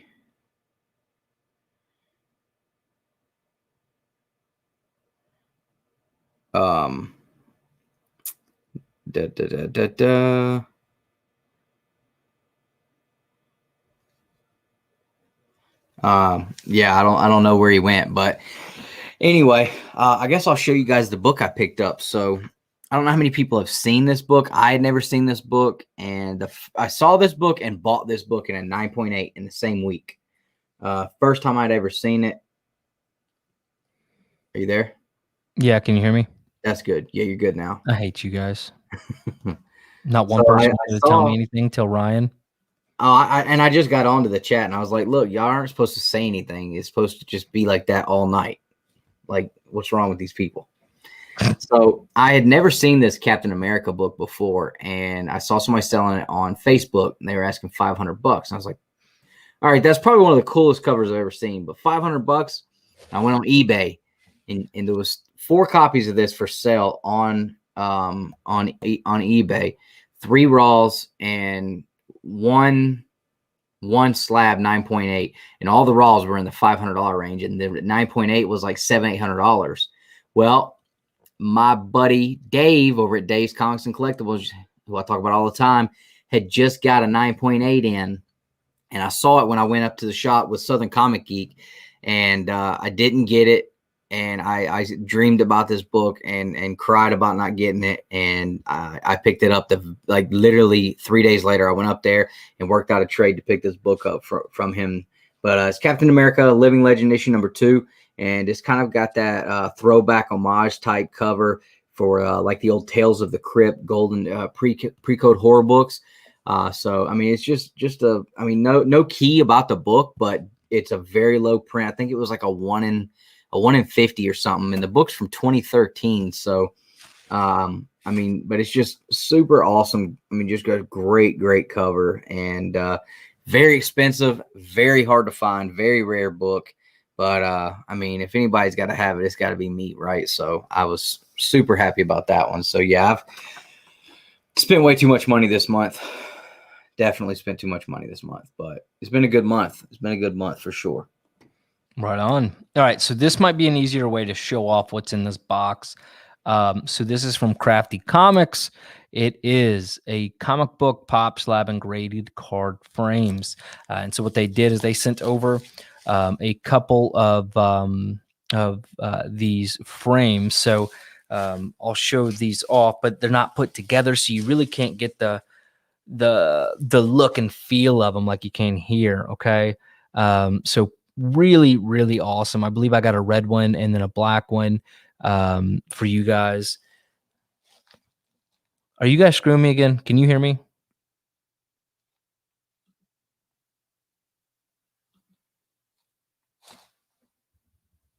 What?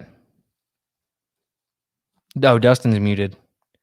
Oh, yeah. I said, no, you're fine. I think that they felt bad because they ruined what could have been a great joke, and now they're trying to revamp it. Josh, bro, I'm still getting the book. Like, I've got the cash already. I don't know what weekend I'll be able to get up there now, but that book is still mine. So, I mean, if you need the money right now, I'll send it to you this very second, but it's still I my can books. hear. Really awesome. I believe I got a red one and then a black one. What's up, Chaos? Look, Chaos come in here. He don't know what's going on, so everybody's like, "Dang you, Chaos! Thank you, Chaos." He I can always count on him. He ruined the joke. They said. All right, so here's what Crafty Comics sent me. I'm super partial to this because it's a really cool way. It's red and it's plexiglass and it's like something I would make. You know what I mean? So super excited. And this again, a couple of these will be a part of the 10K giveaway. I do have, I think, coming from Mini Slabs, Scout Comics, Mad Cave. Brian Silverbacks is doing some stuff for us. Black Box Comics. I got to reach out to Ross Ritchie, and I need to see if Legal Burning will send something. But man, we're putting together, I mean, some good stuff. And I think, Josh, Jeremy Bernal said he was going to do something, so that's great. And then he said Haven Comics was going to donate. I think he said it was going to be a Batman Adventures #1 or an Avengers 4, I think is what Dustin, didn't you remember Jeremy Bernal commenting on Instagram saying he was going to do that Haven was going to donate like Batman Adventures 1 or 12 or Avengers 4? I thought it was both. Both? Okay, so both for 10K giveaway. But not the copies that they had. He didn't know those were good enough. He was going to try to find some higher grade ones. Cool, man. So, like, I mean, the Batman Adventures 12 is a 9.4, so it's 9.6, 9.8. 9.8 and that, and like a 6.0, 6.5, 7.0 of Avengers 4 if you could find one. So that's what I'm talking about, man. Yeah. So that sounds like a great awesome 10K giveaway since Josh is going to be doing that. And you know what I should have done? And I didn't think about it till like 5 seconds ago. I should have done a giveaway for some tickets to the Huntsville ComiKon. But that's fine. Maybe next time. We have an announcement about that, about access on that Huntsville ComiKon too, right? Yeah, we said something earlier about it, but yeah, we're going to be there with press passes. And like I said, after talking with Jeremy today, he was giving me some insight. Sole press guys for the con. I think We are the exclusive press guys for the con.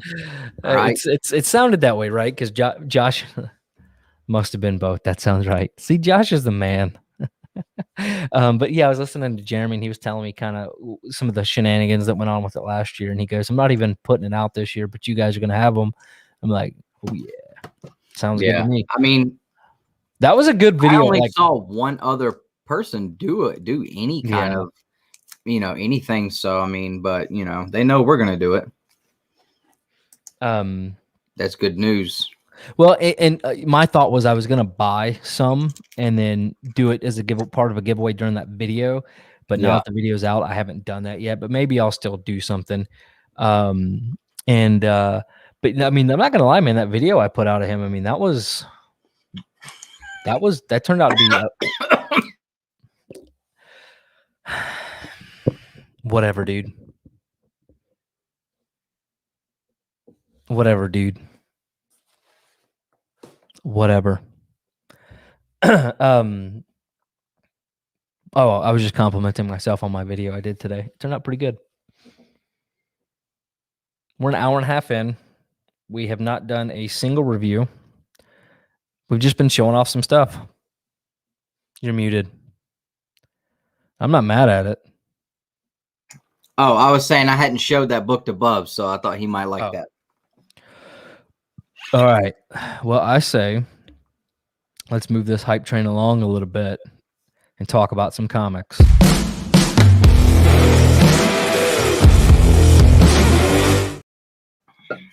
It is the Babble-on, I guess. All right. So what books did you read this week? Because I read you can talk about your Secret Wars. Empire. Yep. Secret Empire. Is it Secret Empire? Yeah. And then did you read both of these?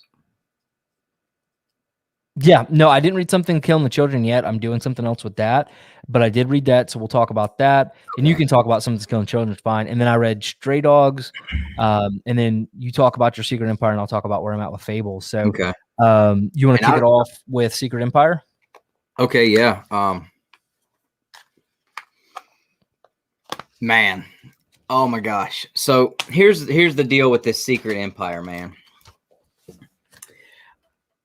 I only know a couple of people that are as big Cap fans as I am. And I remembered back before I started collecting comic books and knew anything about comic books, I saw something like hitting news lines.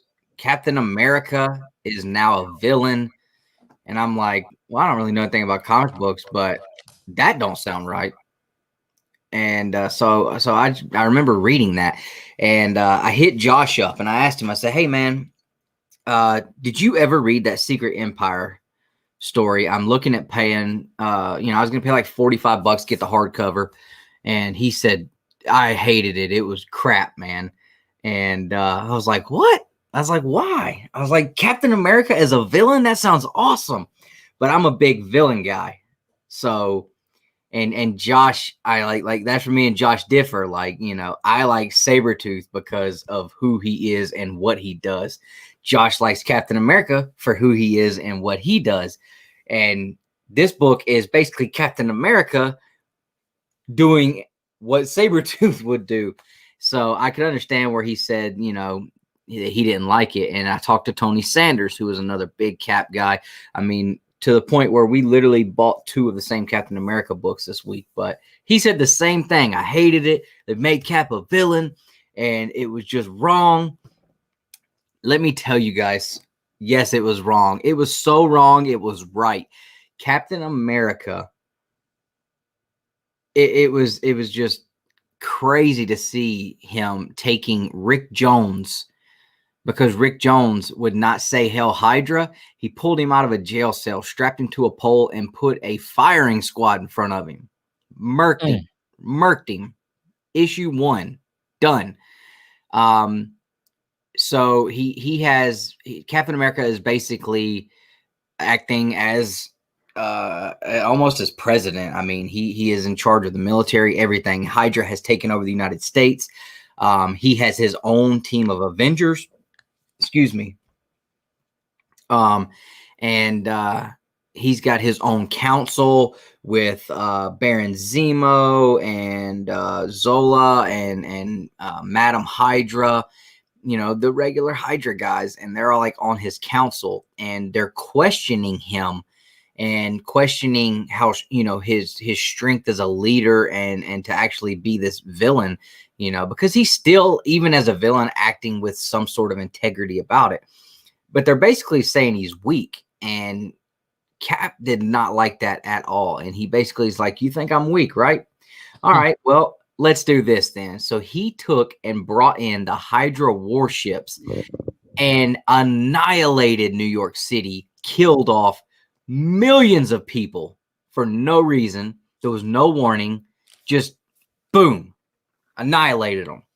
Now you have two underground teams that are also part of it. So you have the artificial intelligence of Tony Stark inside of the original, well, not the original, but like the first, I don't know if you call it I guess you call it the Mach 3 Iron Man, where it's like the red singlet looking Iron Man with the yellow arms and legs. He's in that suit. And so you've got him and Hercules and a couple of other guys, and they're out looking for shards of the Cosmic Cube, which is the whole reason why Cap is now a part of Hydra and running Hydra. And then on the other side of things, you have Black Widow, and she's leading another team, and they just want to go kill Cap. So she's got Ironheart, she's got Miles, who is just they never call him Miles. He's just Spider-Man, which is cool. It's like he is Spider-Man, and there is no other Spider-Man. Like he is the guy, which I loved. And so they're going on another mission, and both teams live in the same quarters. They're out there together, but they have two different missions they're on. And I'm through issue 6, and this is like each issue of this is probably 35 to 40 pages. They are huge books. And I bought 0 through 10, all floppies at one time, spent way more than it would have cost just to get the hardcover. But Mark Brooks did such a good job on those covers. I was just like, I'm just going to grab the floppies because I'm a floppy guy. Only on the comic books, though. You can ask. No, I won't even say that. But I promise you, just on the comic books. But it really surprised me. Like I thought I would get into it and think it was cool because it was Captain America, but just how much I am enjoying the ride, man. And it seems like every issue, like you get that last page and there's like a big reveal, you know, that Captain America showed up at the cave where all of the underground heroes are hiding, and they have a force field. And they're like, we can't penetrate this force field. Is he ready? And he's like, and Cap asked, is he ready? They said, yeah, but he's only going to stay in the state for a certain amount of time, though. He's like, that's fine. I don't need long. He flipped a page, and guess who's sitting there? The Hulk. Cap's got the Hulk. Cap's got Thor. Cap's got Vision. Cap's got Scarlet Witch. He literally took, he had Captain Marvel and the, who else was it? The Guardians of the Galaxy went into space to fight off these hordes of these alien things. And while they're up there, he's got Tony Stark and Ironheart setting up this unpenetrable force field shield around planet Earth. Once it goes up, that's when he tells them and lets everything known. He hits the button and says, guess what, Miss Marvel? This is Captain America. You are not coming back to Earth. This horde is going to keep coming and keep coming and keep coming until all of you are dead. He trapped some of the strongest, most biggest threats to his empire in space with this horde constantly coming nonstop, so that there's literally no way he can be stopped on Earth. It was just like the amount of planning that went into this. And then the plan just starts unfolding a little at a time, over and over, every time I flip a page, man. And a lot of people said that they didn't really care for it. I've seen a lot of people say that they loved it. You get some great panels. You get a lot of throwbacks. The Ultron issue was fantastic, where it's not really Ultron. It's really Hank Pym. Man, it's just so good. So good. I'm absolutely loving this. I cannot wait to finish reading it. I think it's something I can see myself reading again too. So a lot of people are like trashing the ending. So just keep that in mind. I mean, don't let it. Josh told me something about the ending, and I kind of have an idea of what it's going to be because somehow the cosmic cube is like tied into like something about being this little girl. So like if the ending is like kind of like the ride to get there. I mean, I've read enough Donny Cates books to be okay with like having this great ride, and you get to the end and somebody dumps a bucket of crap on your head. So, What's up, Piston fan in Indy? How you doing, my friend?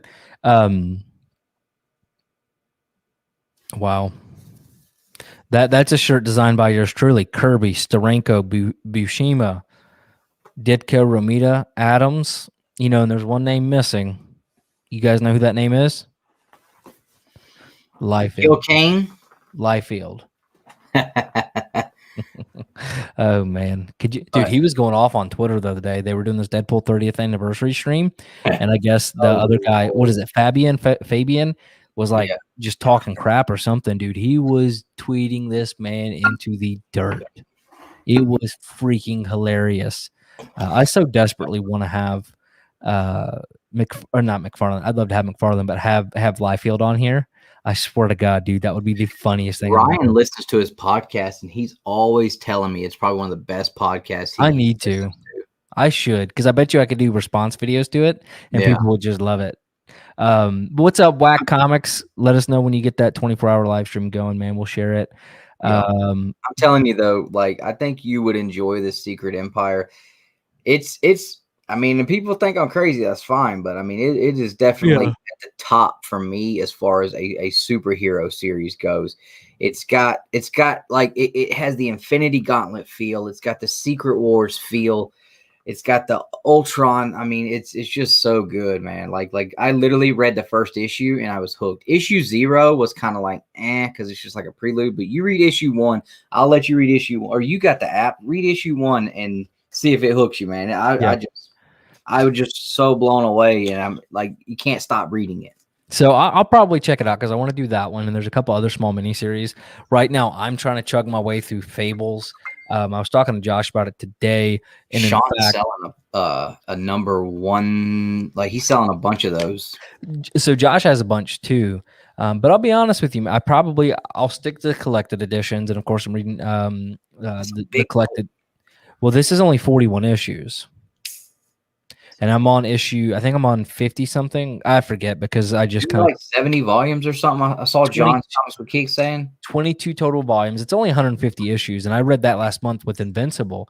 But man, this one it's been slower, which is unfortunate. But it's not bad either. It's just they're all self-contained kind of mini stories based on certain characters.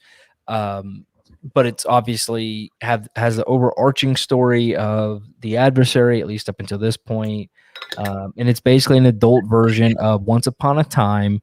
That sounds cool to me. Yeah, and you're certainly welcome to take this and read it. I mean, but it is very adult. I remember when me and you and Sky and Amanda would get together on Sunday nights to watch Once Upon a Time together every week. Yeah, like at that old shack. Yeah, dude. But it's the concept. It's a little different, but it is certainly not Invincible. And I think I did myself no justice going Invincible than this.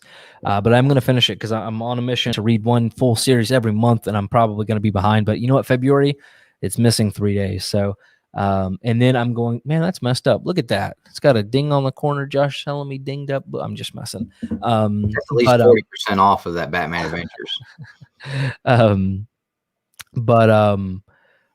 What was I going to? Oh, so Spawn. I'm either going to read Spawn or Why the Last Man. I really think I'm going to read Spawn because the new Spawn universe has me very excited. However, Spawn has 317 issues. So that made me hey, Jim Mint selling them them absolute compendiums he's got. Yeah, it wants like $9 million for them. No, they're gone already, man. Somebody snagged a couple thousand, and they were. Dude, I look all the time for them when I go in new shops because, like, a lot of time, like Dave's, I looked in there a couple times because, you know, he's got like in the back, he's got like a bunch of older trades and hardcovers, and they got dust build up on them. Man, I thought I found one time, but it was like volume 4 or something. Yeah, it's crazy, man. Those things were beat to heck. but yeah, I mean, I'm considering that one, and that may be something where I read like the first 150s, 150, and then the next month go on to something else, and then. But I think Spawn will probably be a quick read. Yeah. And we've talked so- about getting into that before. Piston Yeah. fan. Yeah, that's awesome, man. So he sent in the first books he's ever sent in to CGC to the Eastman signing. So that's awesome, man. Hope you get some good grades back. But yeah, Josh. we talked about wanting to get into Spawn before. I've always been interested in it before too. Yeah, and I'm probably going to pick up that Spawn Compendium off of Amazon or something, just because it's like 30% off or something, and just get it next day. But it Is looks that not the good. character? Did I speak wrong? Did I say? I thought it was Rick Jones. Is that not the Marvel character? Like I've seen people like giving me crap. I don't know, dude. I have no clue. Maybe I don't know. I've never read Secret Empire, so I'm not 100% sure. But yeah, man. Talking about Paul Wall.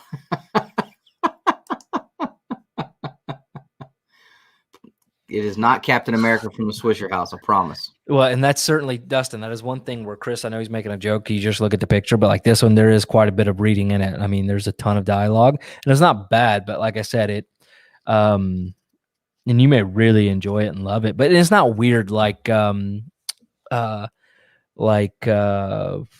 was the one book? What can I think of it? Saga. It's nothing weird like Saga, so I think you'd be into it. Joel the Comic Geek, what's up, man? He was cracking up at my video I did, so that was funny. He got on there a couple of laughing at me. I know. Do y'all understand how difficult that was, by the way, for me to come and do that kind of thing? Oh, I'm sure. I thought I already knew. Yeah, I'll definitely jump on with you guys when we get done later on tonight, Lee. Just go ahead and send the link, man. But yeah, it was definitely out of my comfort zone to do something like that. But anyway, so Fables, man, I'm working through it. The reveal about issue 40, I kind of predicted, like I told Josh. So I did say the right name. It is Rick Jones. I was just making sure I didn't say something wrong. I thought it was Rick Jones because he's been there since the creation of the Hulk. It's actually his fault that Bruce Banner turned into the Hulk. There you go. A little comic knowledge for you there. All right, so let's do the next two books real quick. Or next three. So Stray Dogs #1. I'll give you my quick bit on it. I had no clue what it was going into it. I read all of it, and then I read it, and I'm like, oh, it's a kid's book about dogs. And then all of a sudden, Silence of the Lambs happens, and dogs are dropping F-bombs. And it just got real weird, real quick. I'm not going to pick up, or I'm not going to read any more from there. It just wasn't enough to really catch me, but it is what it is. And then your Something's Killing the Children. How was it this week for you? I'm actually going to record a video to put out this week on Killing Children. Just kind of giving my thoughts on this issue, and what my thoughts are now going forward. But I thought this was a great issue to wrap up this chapter. You really don't feel like there was anything left to be said for the Archer's Peak saga. Erica came out and she, finished strong. I don't want to spoil it. It's hard to get into it, but the tempo of the book was perfect. It flowed really well, and I just think it was definitely the perfect ending for this awesome saga so far through the Archer's Peak part. And I cannot wait to see where it goes next. And the way that they left it off and the things that were said between her and the dragon really lead you to believe that the monsters might take a back seat as the next big task for Erica to conquer going forward, which I'm really excited about. You got some more a little bit more in-depth look into the rankings with the House of Slaughter and all that. I'm trying to beat around the bush without like really spoiling it. Yeah. But it is so good, man. I've loved this series from the beginning. I still don't know how. I swore I had an A cover of #1, but I've never seen it I have not been able to find it in like forever. Well, it's like I had the Ginny Prison and it's just gone. Yeah, I have no idea. I know I didn't sell it, but I mean, I've been on this title and been in love with this title since we literally bought it at Josh's shop because he made us, and then I read it in the truck on the way home, and that copy still hit a 9.8. But I mean, from that point on, I was like, this is serious, man. So my main man JT is still knocking it out of the park, man. That guy's so talented. I'd love to just meet him at a con. I don't know if it'll happen, but I'd love to meet him at a con. I don't need anything signed. I just want to tell him.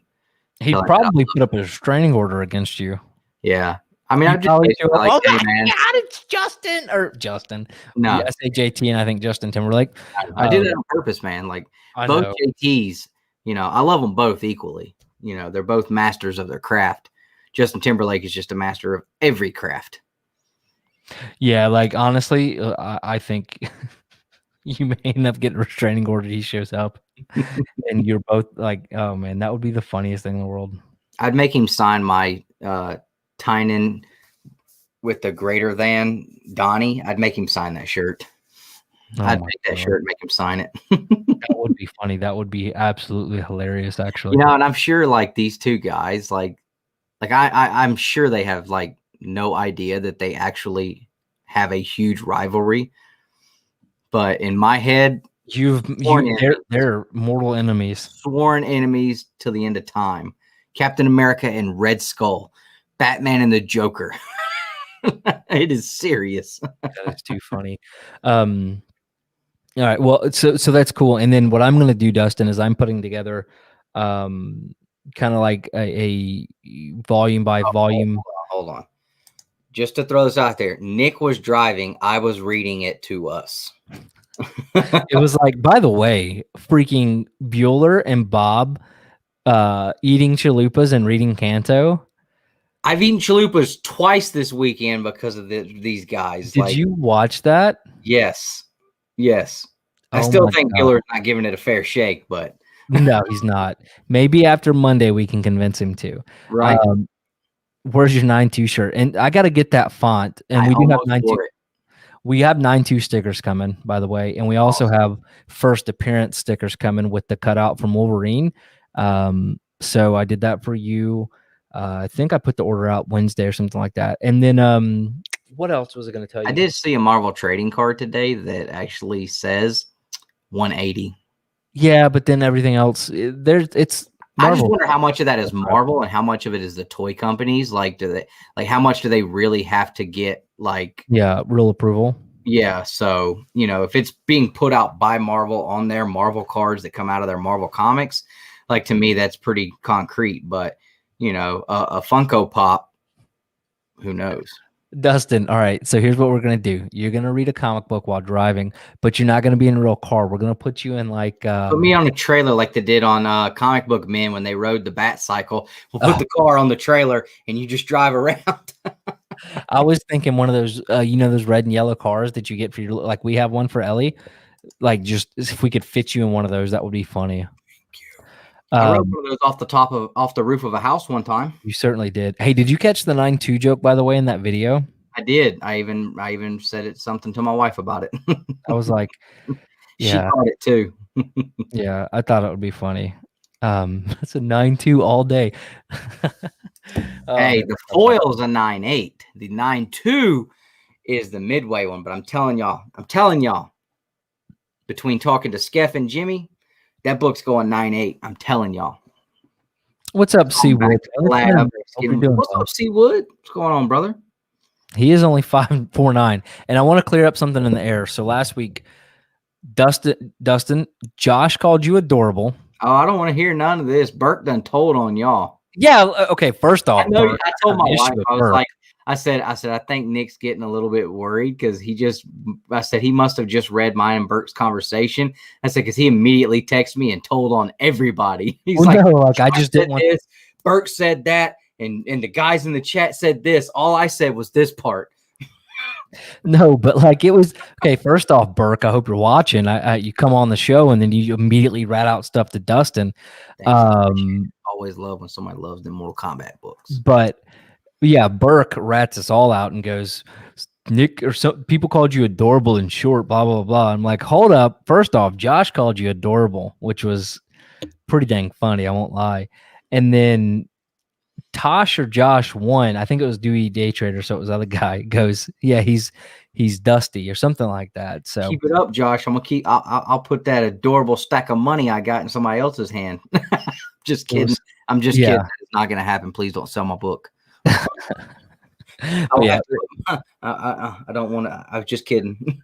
Oh, that would be funny. We took Ellie to Chuck E. Cheese and she hated it. Yeah, that's right. He said somebody called me Dusty because Burke knows I hate that. Yeah, I think it was Dewey Day Trader did. Yeah, because I legit jumped on Burke like early on when we first started live streaming together. He called me Dusty, and I was like, all right, we're going to go ahead and just clear this up right now. You do not call me that. Like, that is not my name, and you do not call me that. Yeah. I'm like, all right, last time I invite you on, you're going to start ratting people out. Oh, my God, Bubs. You got to quit, man. Y'all ain't right. Y'all ain't right. Y'all gonna keep it up, man. I'm gonna get in that ring with the unkind mask on. When is Dewey Day Trader or Tosh supposed to be joining you on the hunt? I thought that's supposed to be a thing. I don't know because I've got one tag partner in the waiting. I think they need to show up and just take you both down. Well, no, I'm gonna get them on, but me and another guy have been setting this up since October. We're just waiting for some CGC submissions to come back, and we're gonna go in the tag team division. You're stupid if you don't go with somebody that's genetically fit to win at all points. Well, this one is like there's a reason we're doing this one, but I'm definitely going to be getting Tosh on there for sure. Honestly, I think Tosh and I think both of them should do a tag team together. I think that would be cool, but we're definitely building that show, and it's getting a lot more views. Ooh, He said the one from last night is already almost like the most watched one of all time. Yeah, that's pretty cool. So what's up, Drew Manchu? What's up, man? I hope you're doing well. Big Chew. Did you hear about? Now you were not here when it was announced that we now have this is now a prize fight. There is now a prize going to the winner of the fight. What? Only if it's Journey and a Mystery. What's the big one? We got to set up. The Boyd brothers have generously donated a 9.8 graded CGC copy of Venom 3 to the winner of the fight. I'll make you a deal. I'll make you a deal. I'll hit you once. You fall down. Finger Pook of Doom. We sell the book and go buy a couple beers and eat some hot dogs because we've both been training and eating light for 6 months. You're thinking like so much like me right now. Beers, hot dogs, get a good cigar, and sit there and talk about comics or something. So who did that? Who's doing the Boyden brothers? The guys who started the fight? Oh, yeah. Jesus. Yeah. So they just, what is that? That's like a $2,000 book now. It's what? Like a $2,000 book now. Venom 3? Yeah. Or no, it's Sorry, it's Ultimate Fallout 4. Yeah. Sorry. It breaks my heart every time that book goes higher and higher because I'm just like, There'll be a crash. I'm not going to do it. I'm not going to have the first appearance of my Spider-Man because I can't spend $2,000 on a book. So yes, anybody that's not new, if we hit 5,000 subscribers, which should happen before July 1, we're going to box. And it's going to be like, we're going to try to make it as legitimate as possible. I went to Mom's house last week to pick up the heavy bag. And she literally sat me down in her office and cried because she was so worried about this. Oh my God. Like she is so worried about this. I don't know why. She knows you're going to get stomped into the ground and that's going to be it. You know what it is because she raised us and she knows how angry, how awful we were, how awful you were in the anger I had. And I think this would be good for us. I think it's going to be a good thing. It's going to be therapeutic. She worries because she knows how you can, like, you just like go crazy. Like you just like, I don't know what it is. Like you have this like thing that just like you just flip. But then I go into everything with the mentality and this type of thing where I'm going to go at this like I'm about to fight freaking Mike Tyson. Unless it's Andy. Freak out. And then I'm just like gonna do my best to like him.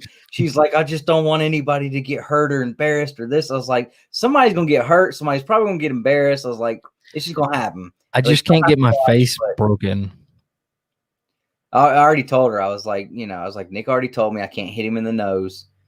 Yeah, she's worried about the fight though. So yeah, it'll be fine. Let's get into a comic book real quick. Let's do our last review. Let's talk about this Two Moons. I was again just like Nottingham. I had no expectations going into this book. I literally bought this. I thought Nottingham was better, but 100%. But as far as like just something I picked up off the rack because I'm like, well, we do a comic book YouTube channel. This is a number one. We should probably talk about it. And that was why I picked it up. I didn't even know what it was about. Man, it was really, really good. And I'm gonna pick up issue 2. I don't know if it's good enough yet that I'm gonna put it on the pull list, but I'll pick up issue 2. But I love this whole concept of going through the Civil War and everything seems like everything's straightforward, and then all of a sudden it just kind of like flips on its head. It was so weird. Yeah, the reveal. I'm still not sure exactly what happened yet. Like if that guy turned into a monster or a ghost or whatever, if he's the only one that saw that or what, if that guy was like that the whole time. Because if you remember, he walked up with the general. The general was on the horse and he spoke to him. So I'm like, but then they said, that's what traitors get. So they obviously saw him, but did they see him turn into a monster? I don't know. It was so weird, man. It honestly felt like something out of like an anime or a manga.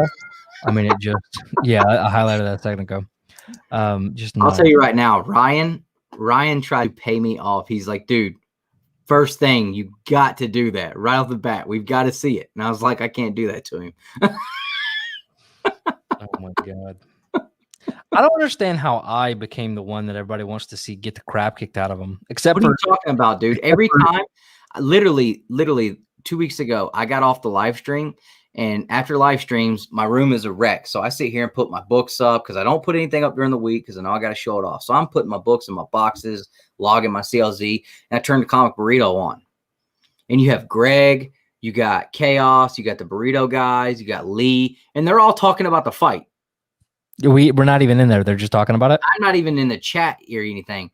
And all I'm hearing is them talking about how I'm going to get the crap kicked out of me. And every time I see somebody talking on another channel, it's always, I'm going to get the crap kicked out of me. I'm like, do y'all, and I jumped on the stream. I'm like, because again, and Chaos wasn't actually, this is the first time that somebody was talking crap about me and Chaos was on the stream and it wasn't me. And I jumped in there because usually I would be able to like turn a stream on. Chaos is talking smack and I'll jump in and catch him. It's just, I don't know. It's funny. But I jump in there. I'm like, y'all do realize every time I see somebody talking about this and saying this, like, y'all just going to get this dude hurt. Like, y'all just making me want to have to prove a point even more. They're going to make me want to put real effort into this. I'm like, I beat him to death his whole life. I literally, a doctor told you, like, I fractured your entire tailbone, like crushed it. Yeah, my tailbone because of me. My tailbone, it's supposed to be like that. It's actually like he thought I was in a car crash. He's like, "Were you in a car crash as a kid?" I'm like, "No." What do you mean? He goes, and it's my chiropractor, and he goes, "Well, let me show you something." And he pulls up the X-rays. He goes, "The L here is supposed to be more like a really wide." It was bad. Yeah. So I'm like. I mean, everybody's talking about it, but literally, I think everybody literally is definitely picking you for the winner. So I don't know. We'll see. Yeah. So it was, we'll see. I mean, I don't know why. I wouldn't bet on me. Of course, I wouldn't bet on you either. I really wouldn't even pick a side. I would just sit back and laugh their tails off at two big dudes thinking they're going to actually get in a ring and do some stuff. Because I have a feeling, man, I don't know how big we're going to be. I know you've been on that spin bike. Oh, yeah, I know. Yeah, I'm down. Right about 30 pounds now. So keeping no secrets. I know what's going on.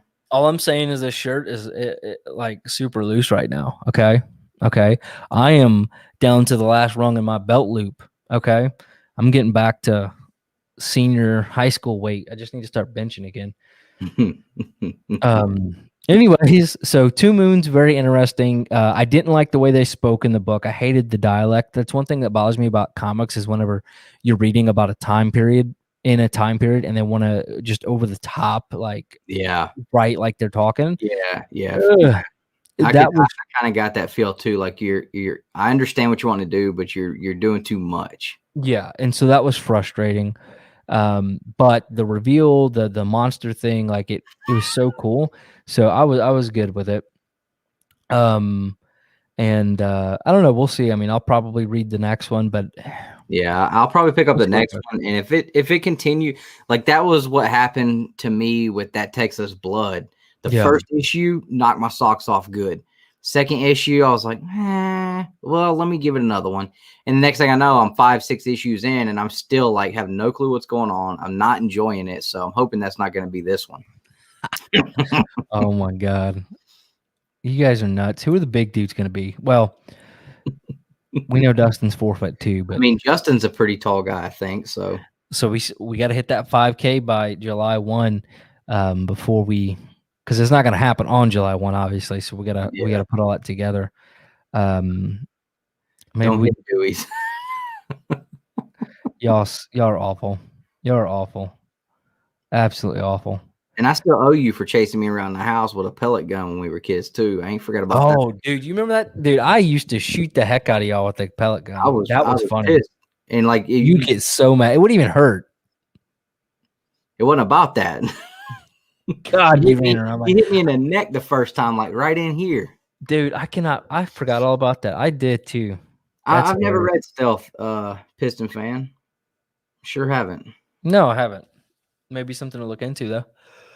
All right. Man, we're 2 hours into this and haven't even gotten past the. So we did the reviews. Should we just jump? I didn't really mean to do that on purpose. That was totally accidental. I forgot about picks of the week. Yeah. All right. So, cover of the week for me, hands down. I just love that blue. You don't see a cover like this very often. Yeah. And the 1 in 25 was great too. And let's be realistic. A happy looking cover like this makes, it makes you feel a certain type of way whenever people in this title are ripping apart kids. So that's interesting. Read of the week for me, even though it comes out next week, is Nottingham by far. Oh, one thing, dude, when he used that mace on dude in the end of that book, come on, Max. That was what made me think of it. That mace that he used at the end of Nottingham. Yeah. You know what a mace is? Yeah. Okay. That was nuts. Yeah. No, Dan, that was me. He bullies me now though. So yeah. Which is much more relevant and so I think my cover of the week well, I'm talking like I don't know. You know what I mean? Like for it just you're right. I'm going to take the easy route for the cover of the week. I'm going to go with the Walking Dead Finch covers. They were all pretty cool. I really like those. So I'm going to go with those for my cover of the week. What was your read of the week? Nottingham, remember? Oh, yeah. You know what? I'm going to go Nottingham too. It'll probably be the read of the week next week too. Yeah. So I don't know because there's some good stuff coming out next week. Yeah. I wanted that Miles cover so bad, and I didn't even know what book it was. But I always buy Miles covers. Like I'm not even on the title. I don't really read it, but I buy the covers if I like them. And that one I wanted so bad. My shop only got one in, and it was gone. But I did order the Unknown Comics Gabriel Del Otto cover for that book that was Miles, and it is insane looking. And that shipped out yesterday. So. I at least got that one. Yes. Oh, man. All right. Now what are we skipping to? Nick would just pull up a chair and sit at the table because he is not a ladder guy. No. No. I'm taking the table and the table and the chair, pulling up, sitting at the table, eating some food. You know what I mean? Having a grand old night. I love that cover. Oh, that my is God, that's good. Absolutely. See, he's not even here, guys. He's not watching anymore. We legit love that book. Yeah, I All was right. shocked.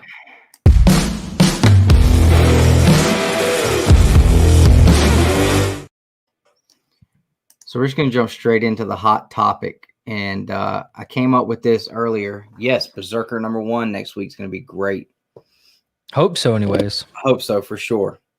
You know what, Dewey? You can keep it up, bro. I'm gonna get you in the ring. It is funny because like some of the guys, a couple of the guys I work with, they're big, huge, tall guys, but they're not even that tall. They're like maybe like 6'2", 6'3". But they'll just walk around and rip ceiling tiles and put speakers and stuff in, and I'm walking around with a ladder. I'm like, whatever.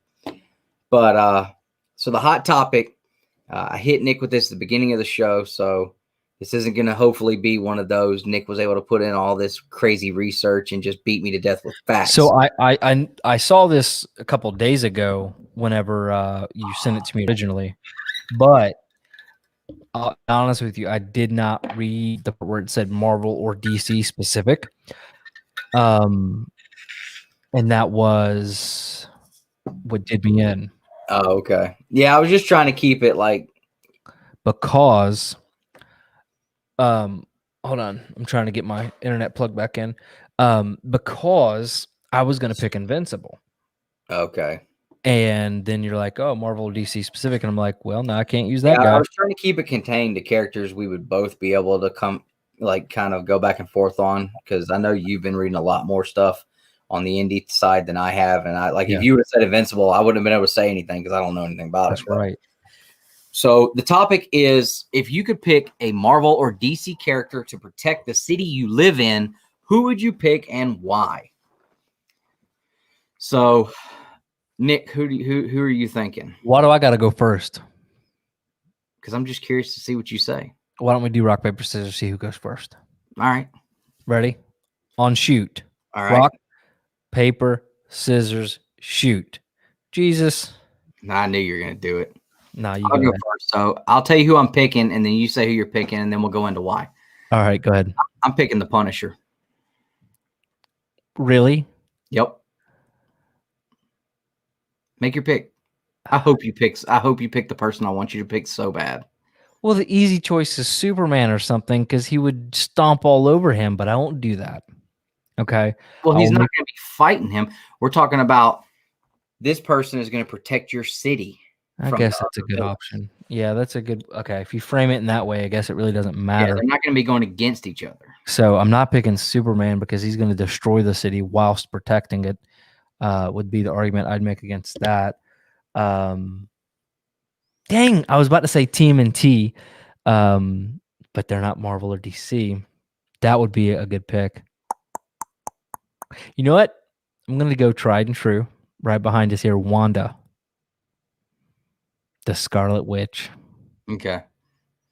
You didn't pick who I wanted you to, but that's fine. Who'd you want me to pick? Batman. I almost did. I was that close. But honestly, I think that my argument will work. See, Piston fan, Deadpool would have absolutely, my argument I wanted to make, Deadpool would have made that null and void. So I was a little worried about Deadpool. But I was going to say Batman obviously is a good choice, but let's be I'm so over the argument that with any preparation, Batman could beat anybody. Okay. That's not even what I wasn't even going to attack that. God, I'm over that. I'm also over the Snyder Cut. So here's my reasoning for picking Punisher and not picking the Batmans or even the Captain Americas. Because if you think about, and I'm just going to use Batman as an example because it's a great one. And it was actually covered in the latest run that Tynan's doing on Batman. Batman is a horrible, horrible person as far as a protector of a city. He's a great superhero. He's a great comic book character. As far as a protector of a city, in my eyes, if I lived in Gotham, I would be so pissed at Batman all the time. Yeah. Because just like most of the other superheroes, you chase the bad guy, you fight the bad guy, you catch the bad guy, you send the bad guy to jail. He breaks out of jail, he kills more people, you chase the bad guy, you fight the bad guy. It's a cycle all the time. You know what the Punisher's going to do? He's going to kill the bad guy, and he's not going to get back and break out of jail and kill more people. So you kill that guy. If Batman had killed the Joker day one, imagine all the deaths that could have been avoided. All of the horrible things the Joker did could have been avoided. I mean, he cripples Barbara Gordon. He goes to Arkham. He kills Robin. He goes to Arkham. And then he comes back and you know, just like, I mean, it was described really well, that whole part in the Tynan issue. I think it was 100, or it was one of the later 90s to 100. You know, that's like the big problem that I've always thought with Batman. Like, is he's a great comic book character, but is he really that good of a protector? Or same thing with like Superman or whatever. I mean, they just gonna destroy the entire city and kill more than probably saved. Look at how many people Tony Stark has allowed to that he has basically been responsible for their deaths and destruction of so much over the years. But, you know, that's the problem with a lot of the superheroes as far as looking at them in the way of a protector. Like, but do they really? But let me ask you this. You're picking the guy that took a lady with no arms and no legs and kicked her ass into a house fire. Do what now? The Punisher. Somebody's arms and legs, an old lady, her arms and legs were gone. And he kicked her.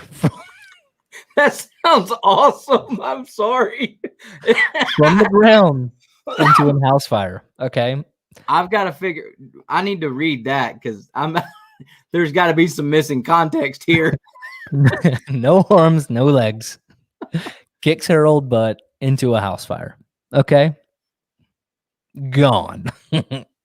That's the person you want to protect your your city. Well, that lady is not going to have any chances of doing anything wrong ever again. And I think more of that. I think there needs to be more of that in some of these superhero cities. I think there needs to be more of if like, hey, like you get one chance. If I see you back out here, you're getting castled. That's it. End of story.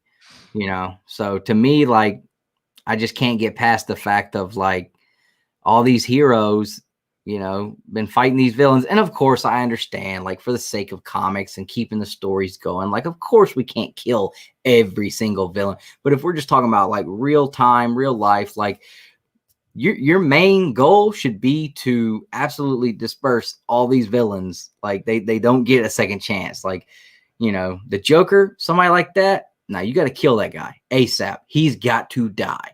And I don't think Frank Castle is going to have any quarrel with just busting a cap in every single one of them. Like, he is my guy. He is the one I want protecting my city 100%.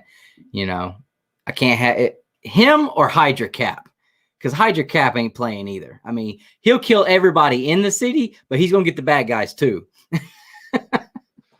Oh my God, dude.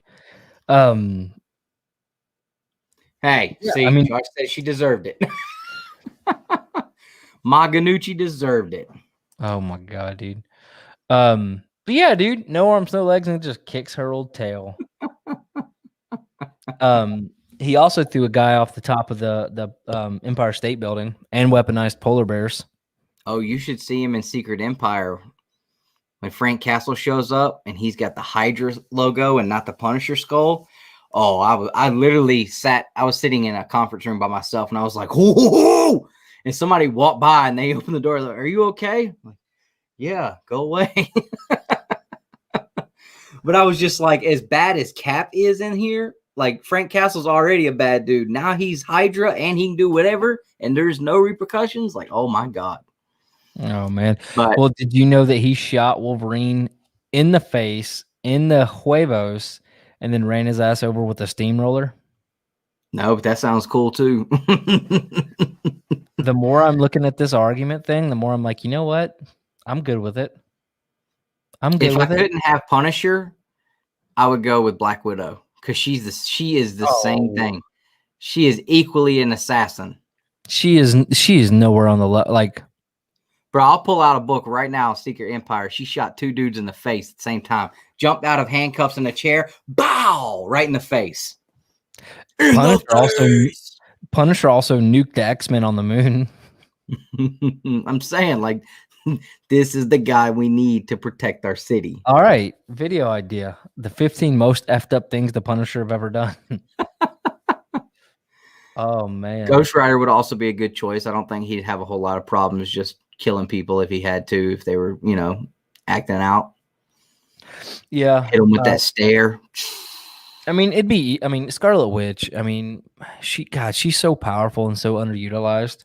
And I feel like, post Vision death, she's a pretty brutal individual. Or she would just put you in a hex and make you all think that you probably may not understand that, but make you guys all think you're living happily ever after in the 50s, 60s, 70s, 80s, 90s, and the double aughts. But you have to be careful because what if she pulls that whole Civil War movie thing where she causes that whole building, everybody in there to die?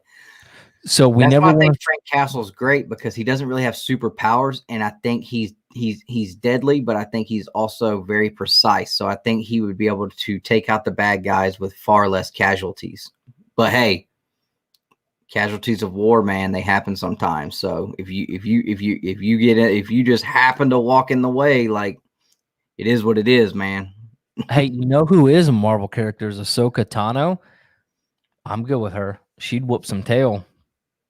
Do you know who Ahsoka Tano is? She's one of the Star Trek people. Oh Lord, yeah, she's from Star Wars. So Space Wars, man. They kill people in Star Wars. So that's my thing. Like I'm not just sitting around here saying like we have to kill everybody, but like if we're talking real life, like yeah, you gotta take these bad guys out. Like you can't just be letting them run around. So yeah, I could see the lightsaber just dead, done. Yeah.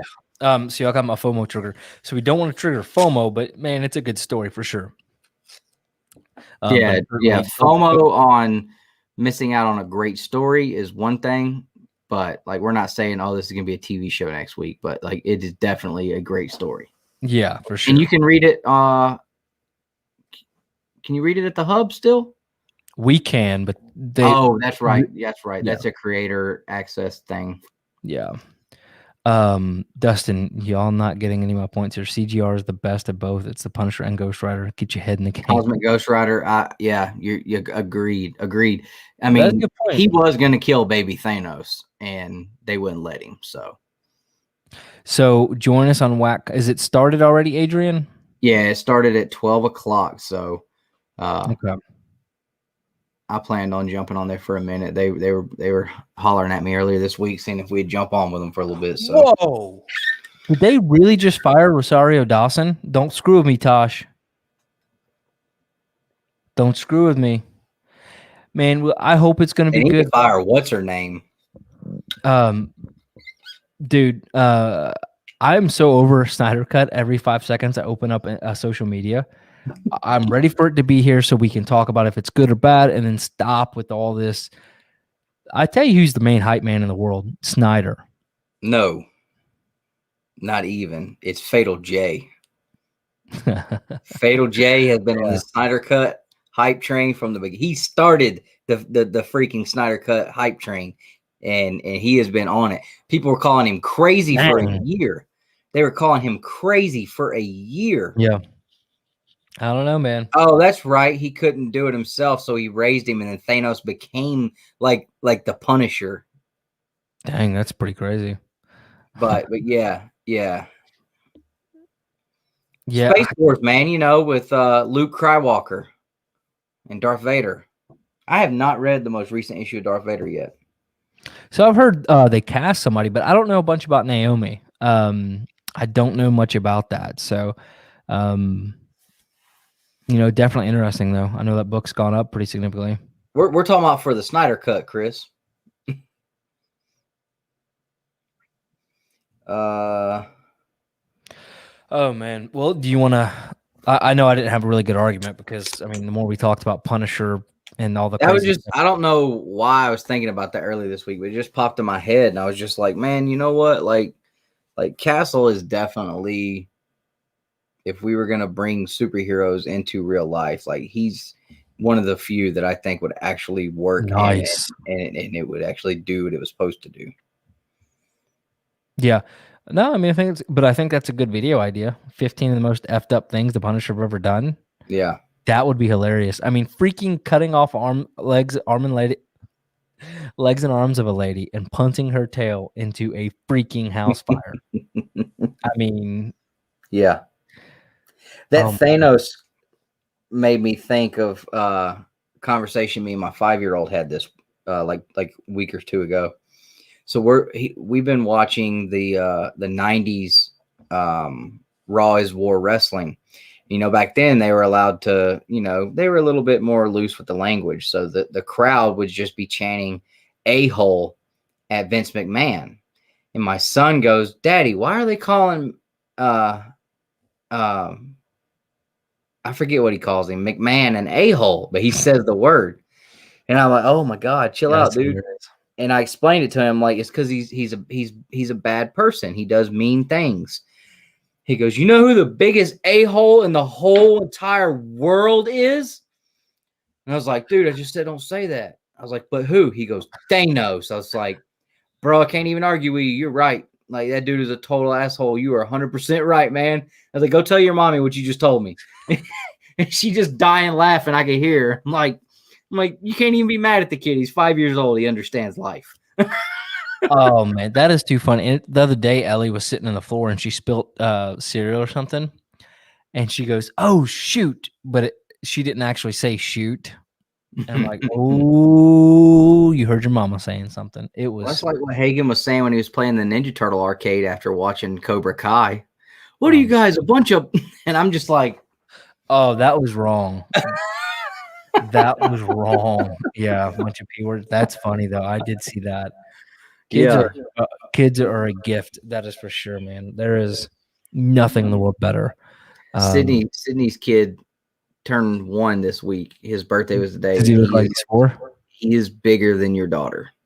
Oh my God. He's probably twice the size of William's baby. Jesus. He's a monster.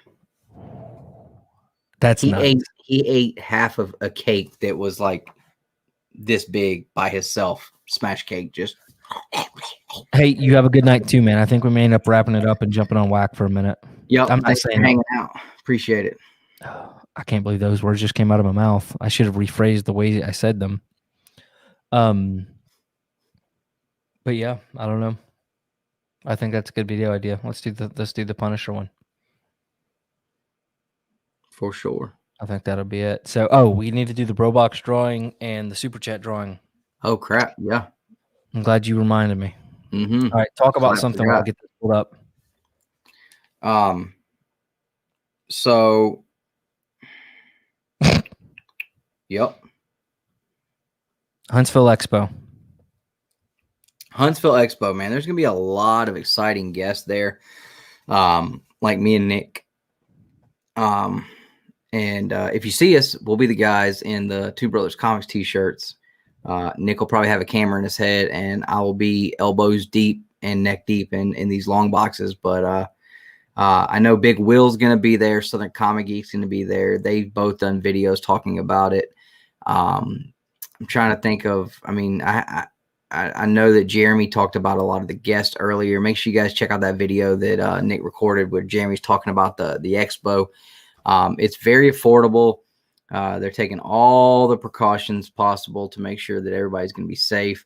They're going even lower on capacity than what is actually they're being told to do. So I think they're supposed to be at 50% capacity for the building, but they're actually lowering that to 30% capacity. But the building is so big, there still shouldn't be any issues with people being able to get tickets and get in. This is the first year they're doing 3 days. So they're going to be doing Friday, Saturday, and Sunday. I don't know which days or how many days, if we're going to be there every day or not. We got to talk about that still. But I mean, it was a great show last year, tons of vendors. And like I said, I mean, if you're in the Southeast, I mean, who knows if we're going to get another one this year. I mean, C2E2 has been kicked all the way out to December. And, you know, I would like to go to C2E2, but it's going to, you know, how easy is it to go to a con and, you know, spend like you want to that close to Christmas? It might be a little harder to do. So this one right here, it might be the bread and butter all the way around.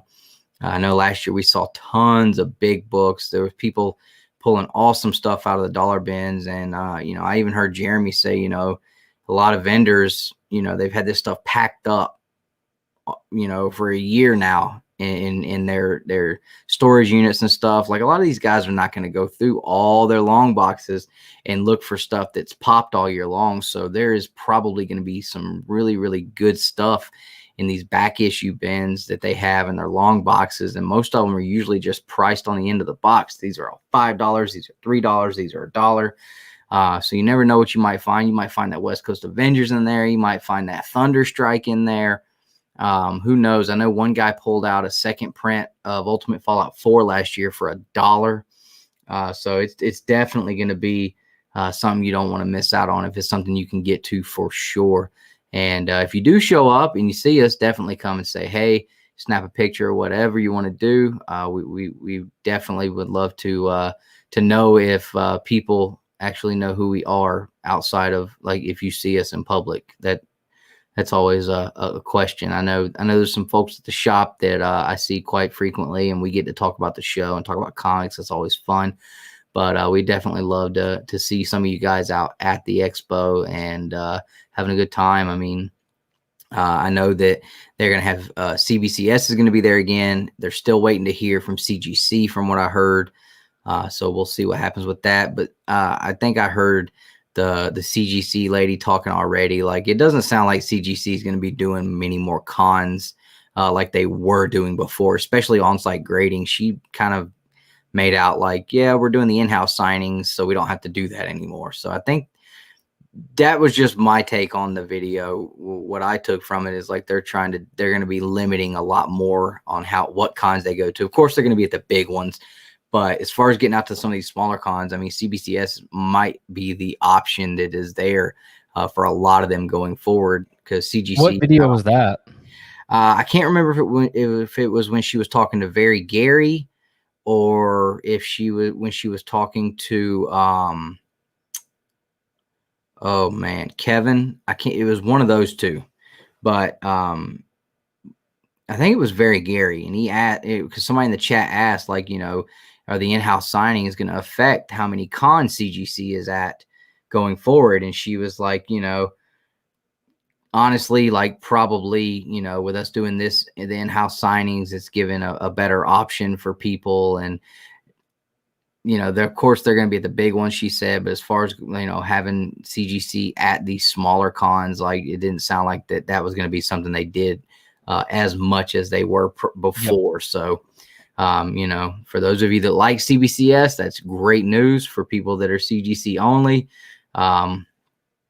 you know, hopefully they'll get the folks you want in the in-house signings. But to me personally, I don't care for the in-house signing. I'm not spending all that money just to send my book in and get it signed, and I don't get any experience out of it.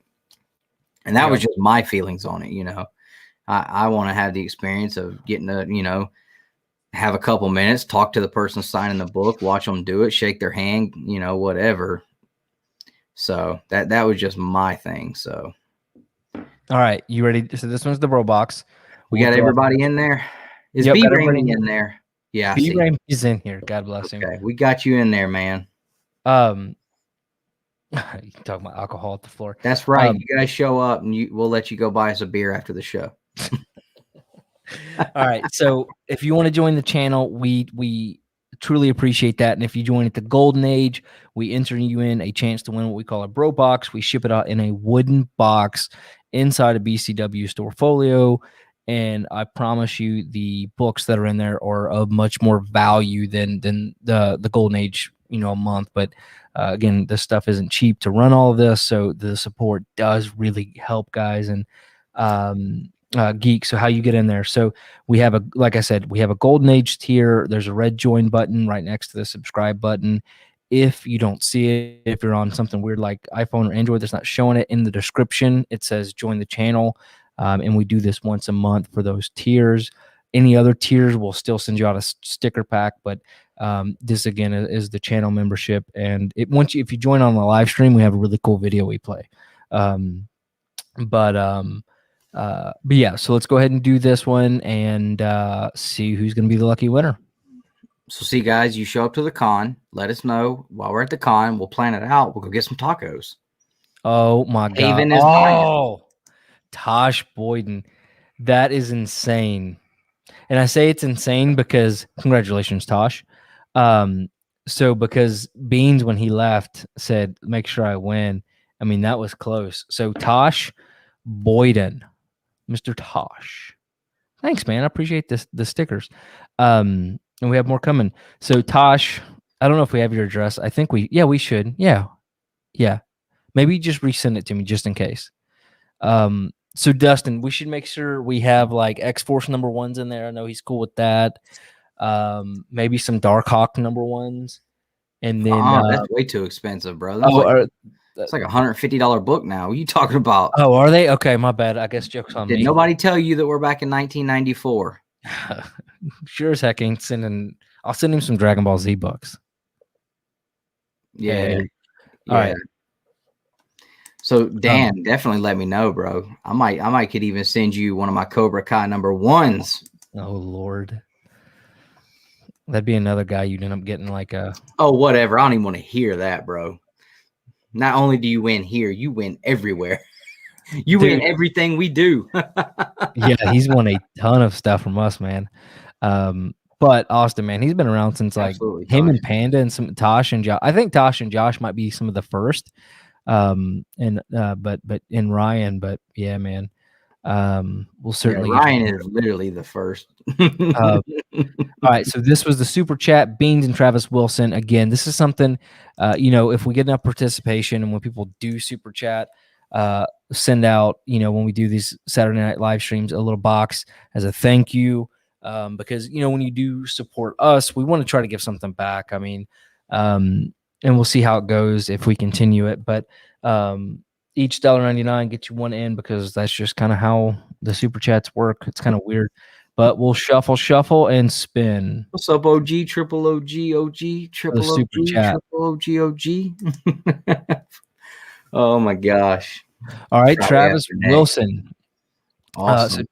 So Travis, I believe you actually I think he came from the con. So I'll need a message from that con video. So I will need a message to Instagram or Nick at twobrotherscomics.com. That information's in the description, your address, and I'll get something shipped out to you. So guys, man, this was fun. It was good to be back together and have a real Babble-on, not me fumbling around last week on a new platform. And then it was weird the last couple weeks, but it's been good. So are we about to go jump on the Whack Comics benefit? Yep. So Whack Comics, guys, they're doing a 24-hour live stream, and they are going to be doing tons of giveaways. They're raising money for a charity for the whole thing too. So we're going to go jump on with them for a little bit and hang out there. So all you guys go check them out over there. Go show up and, let them know that you're hanging out for a little bit and, hey, maybe win something. Did we get a link? So yeah, somebody dropped Wax link in the comments. I got a message, Tyler, I guess. I told him to send us the link, but I'll message him real quick. Okay. All right. While you do that, I'm gonna go use the bathroom and grab something to drink, and then once we get the link, I'll jump on. Alrighty. Hey, Kenneth, I did get your message. Thank you for that, sir. I'll reach back out to you. Thank you, wheelchair, Josh, Ryan, all you guys. Y'all are all awesome. We appreciate you. Where's Burke? I don't know, man. Burke hadn't been in the chat today. There's no morphin time. Thanks, Austin. Yep. So you guys grab that link, and we'll see you over there in a few. Hope you guys enjoy the rest of your week. Make sure to look out for the content coming up. Pick up your books this week and support your local comic shop. And as always, collect your way. Oh.